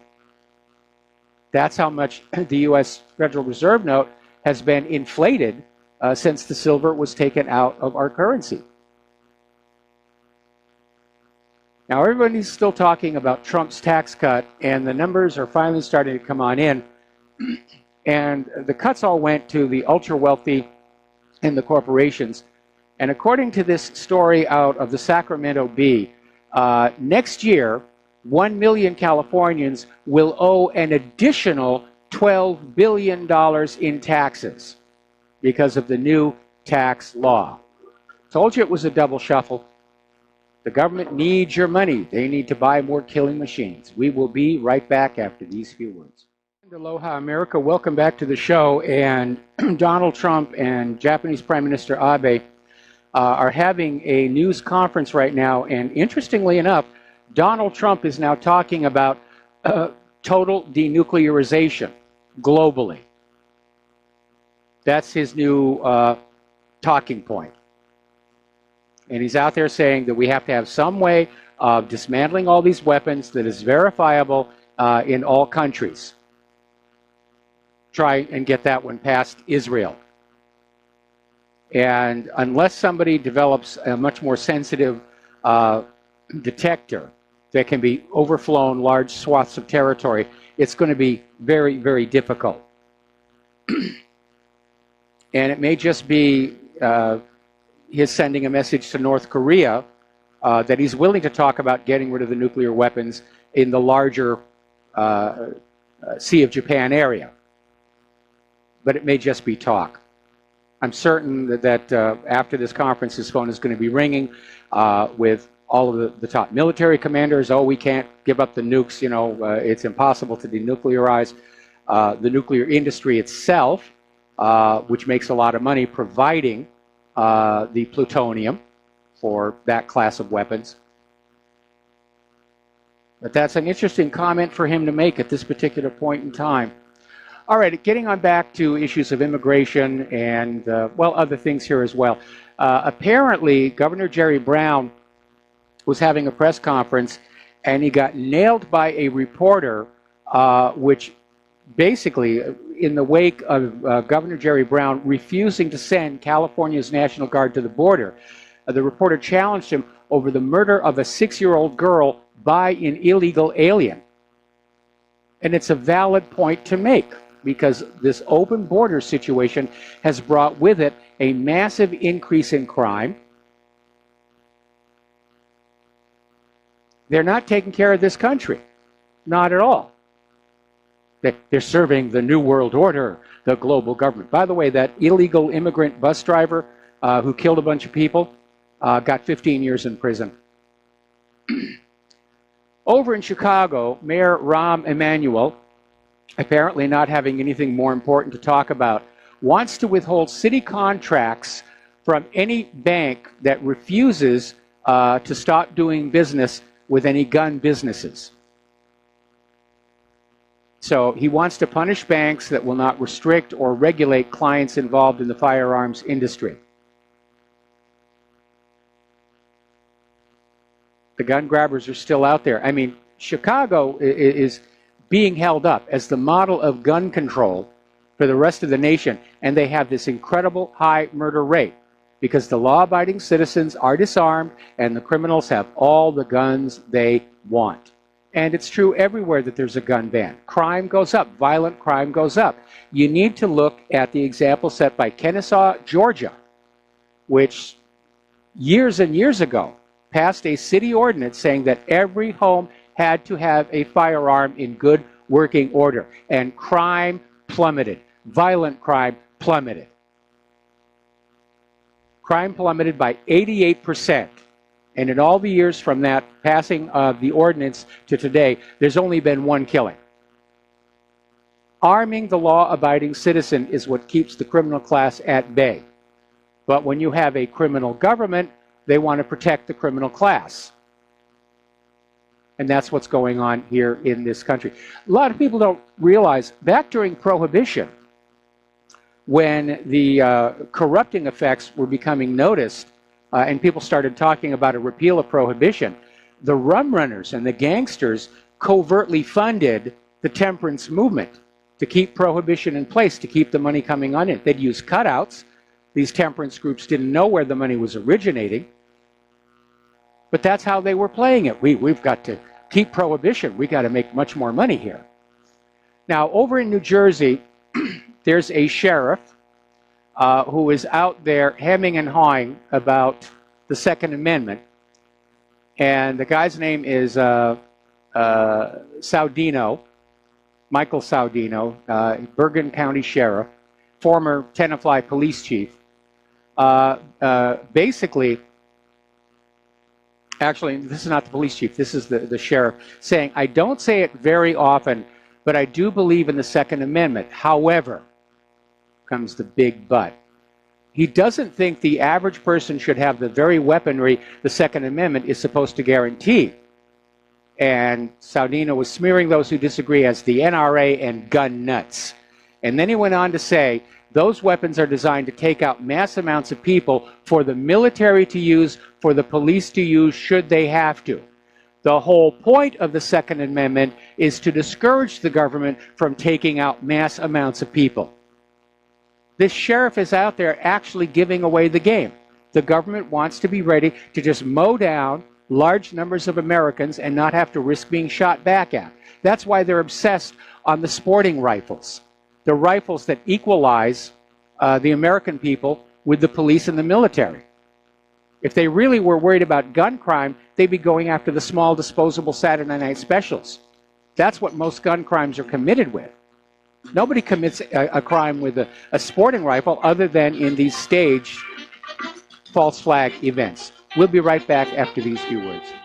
And aloha, America. Welcome back to the show here. Now, down in Broward County, there was this sheriff's deputy, Jason Fitzsimmons. He was 42 years old, physically fit, obviously being a deputy sheriff. He was known to question the gun control agenda, and he's been found dead. It's described as he died unexpectedly. No actual cause of death has been forthcoming. But weeks before he died, Fitzsimmons had taken to social media to criticize calls for gun control after the Marjorie Stoneman Douglas shooting, including posting a meme of student gun control activist David Hogg posing as Hitler. Now, over at Google, researchers have discovered Google is censoring search results For anybody asking questions about the Parkland shooting, they put up Google and they put it side by side with a bunch of other browsers like Opera and Brave and so forth. And they would type in questions about Parkland. And the other browsers all brought up articles that were relevant to the inquiry.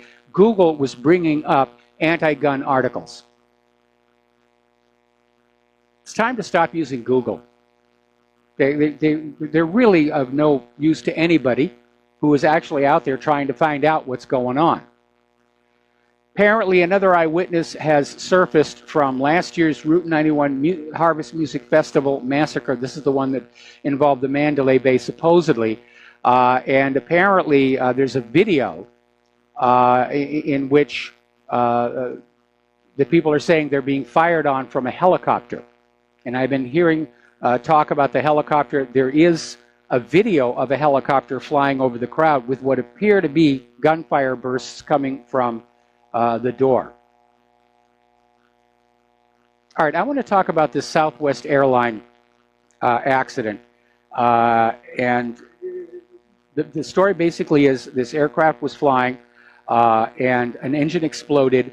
Debris from the engine broke one of the cabin windows. This young woman was sucked halfway out. The rest of the passengers got her back in. She later on died. There was a registered nurse there, tried to render first aid. And fortunately, the pilot is an ex-Navy fighter pilot, and she stayed calm. She called air traffic control, got the plane on the ground safely with more than 100 passengers. Medical was waiting there because there were a lot of injuries. Now, a piece of the blown engine that forced the emergency landing of the Southwest jet was found 70 miles west of the city.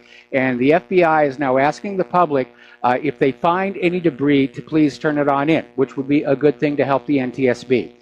Here is my concern. The interior of the engine nacelles on modern passenger jets are supposed to be lined with Kevlar and be able to contain debris from an exploding engine, like a rotor burst. And so my question is, what happened here? Where was the failure?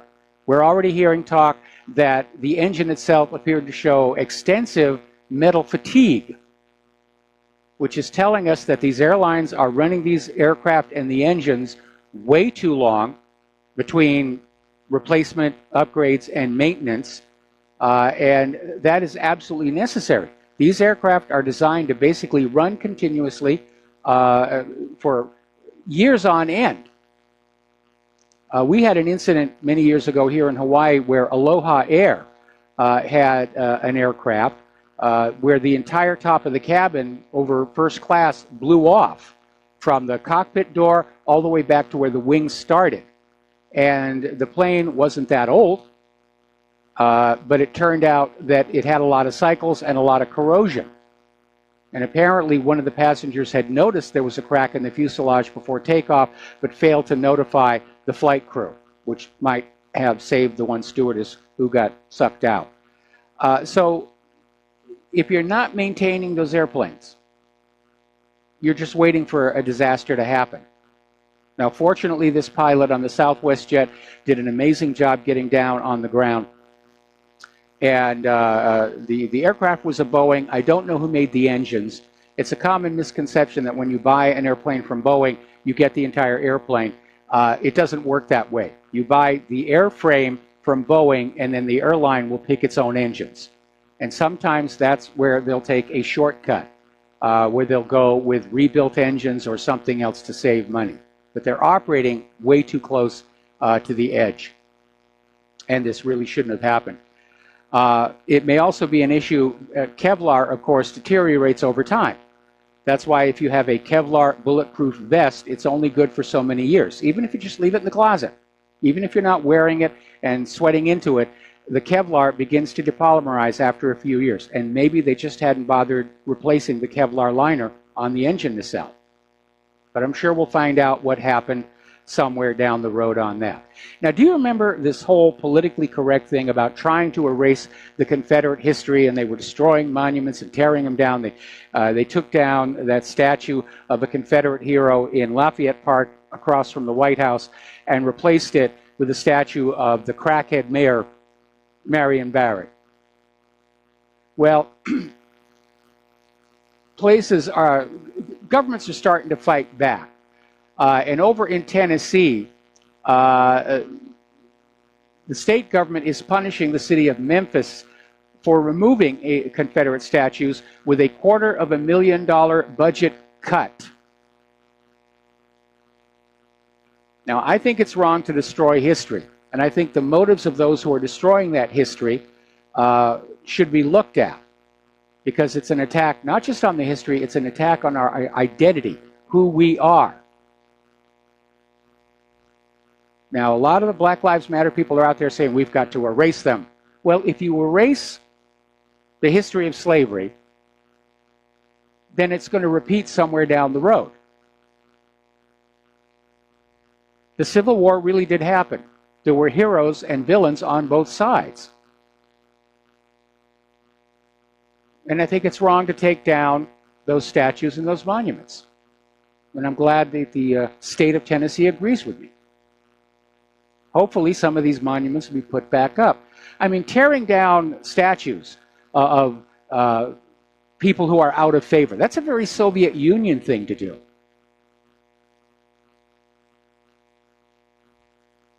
Now, over in French Polynesia, there's an atoll called Mururoa, and it's near Tahiti, and it's where the French government has been conducting their nuclear testing.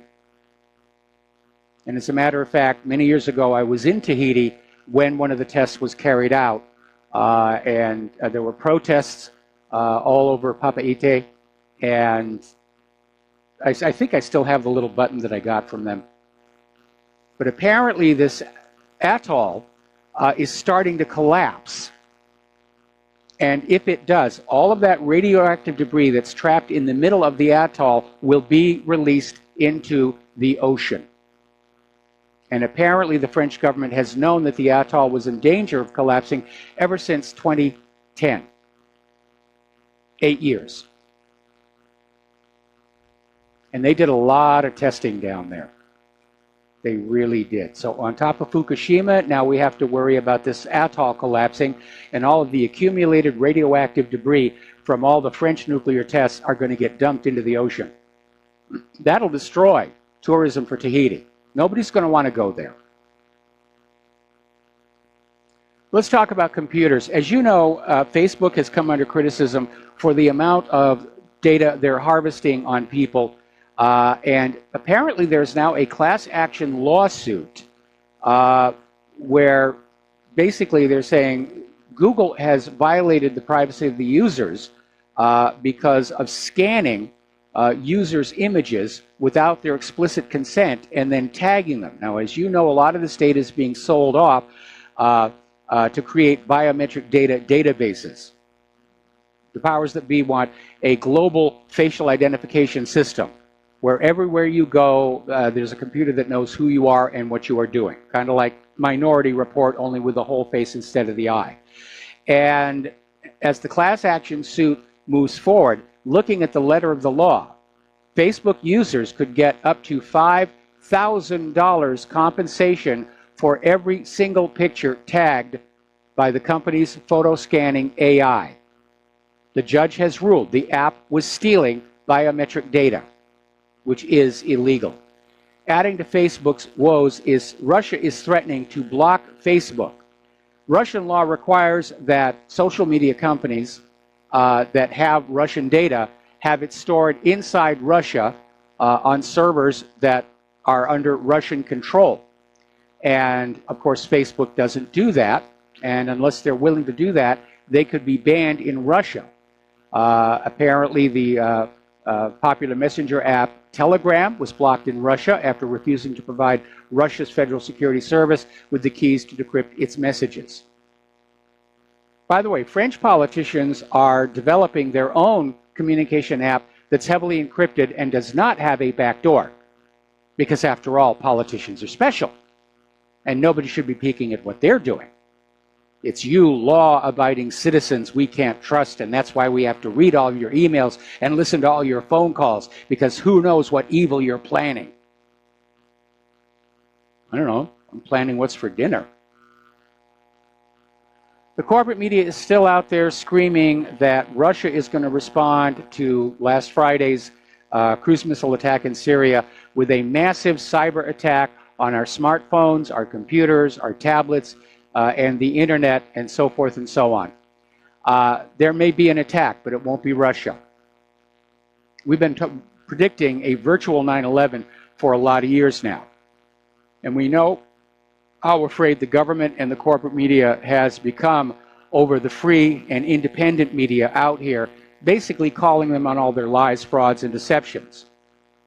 So they may try and shut down the independent media and claim it's a Russian cyber attack. But then ask yourself, why would Russia attack the independent media in this country for telling the truth? If they were going to attack anybody, it would be the corporate media that's pushing all these lies about the Skripal poisoning or Russia's impending cyber war. And in fact, the Russian embassy in Great Britain has responded to this claim, saying that it really is ridiculous, and it's just Great Britain's cyber warriors just seeking to get more money from the taxpayers. And that's certainly true enough. The Russians are coming, the Russians are coming, we need more money. If you don't give us your money, the Russians are going to get you. Now, a motherboard investigation has found that law enforcement agencies are now able to unlock iPhones. There is a new device out there, apparently rather inexpensive, called Gray Key. And it will bypass the encryption on iPhones. And the FBI is still pushing for encryption backdoors. If you have secrets to keep them on some other device other than your iPhone. Remember when smartphones first came out and there was a little slot. You could put an SD card in there. Not anymore. Somebody doesn't want you to have removable memory on your smart devices. They just want it there all the time. Or if you're going to have secrets to keep, write your own encryption. I showed how you can do it in my article on Rivero Challenges the NSA. The big, deep, dark secret of the NSA is they can't break a code they don't know the method to. That's all it takes to defeat the NSA. That and ultra-long encryption keys. So it's time to talk about human-caused global warming. Apparently, the snow is so bad in La Crosse, Wisconsin, that it's actually delayed the start for street projects. This would normally be the time of the year when work crews would be going on out to repair the winter damage to the roads, fill in the potholes, and fix the cracks. They still can't do it because there's still snow out there. Also in Wisconsin, ornithologists are very concerned that there are a lot of birds that are not yet migrating because of the late snow. And they're concerned the birds could be getting into trouble if they start migrating way too late. Snow has returned to the Ohio Valley as of yesterday. And a real problem, and this might affect our food prices, basically planting season is being delayed. Normally, spring planting would have started 3 weeks ago, and the snow is still there. They can't start planting. He says some farmers are trying to plant soybeans through the snow and the frozen ground. But he says most of the farmers, they're just keeping the seed in the seed shed. Over in the Tri-Cities area of Virginia, they had more snow falling there at the airport. Not a lot, but it's still impressive because of how late in the year it really is. Now, this brings us to an article that came out of Investment Watch blog. It says, you probably thought the science was settled. How bad is the government science? And basically, a while back, there's this professor of medicine at Stanford, John Ioannidis. Ioannidis, basically came on out with a study that said that half of the results in the supposed peer-reviewed scientific journals are usually wrong and cannot be reproduced. And since he came out with this claim, scientists have gone back in to some of these peer-reviewed articles that make these claims about new drugs and so forth. They can't reproduce it. Now, we reported earlier in the week about how these peer-reviewed journals are actually getting a lot of their operating budget from these medical industrial corporations, so this should not be a big surprise. But the real danger here is that the U.S. government is relying on these articles to set public policy, like vaccine policy. And if these well, they're obviously not peer-reviewed. If these journal articles are wrong, then Congress is working from bad information, and the policy is going to be wrong. It's going to be destructive. And nowhere was that more obvious than with human-caused global warming. There were all these journal articles out there saying snow's a thing of the past, the earth is warming, we're all going to die here. Okay, we're going to take a break for commercials, and then we're going to come on back. We have a caller waiting on the line, and we'll be right back. And aloha, America. Welcome back to the show. We're going to go to the phones now. Tony in Texas. Aloha, Tony. Welcome to the show. What's on your mind? Thank you, aloha. I want to bring your attention to, are you familiar with holistic doctors and alternative medicine doctors winding up dead in lakes and rivers and things like that?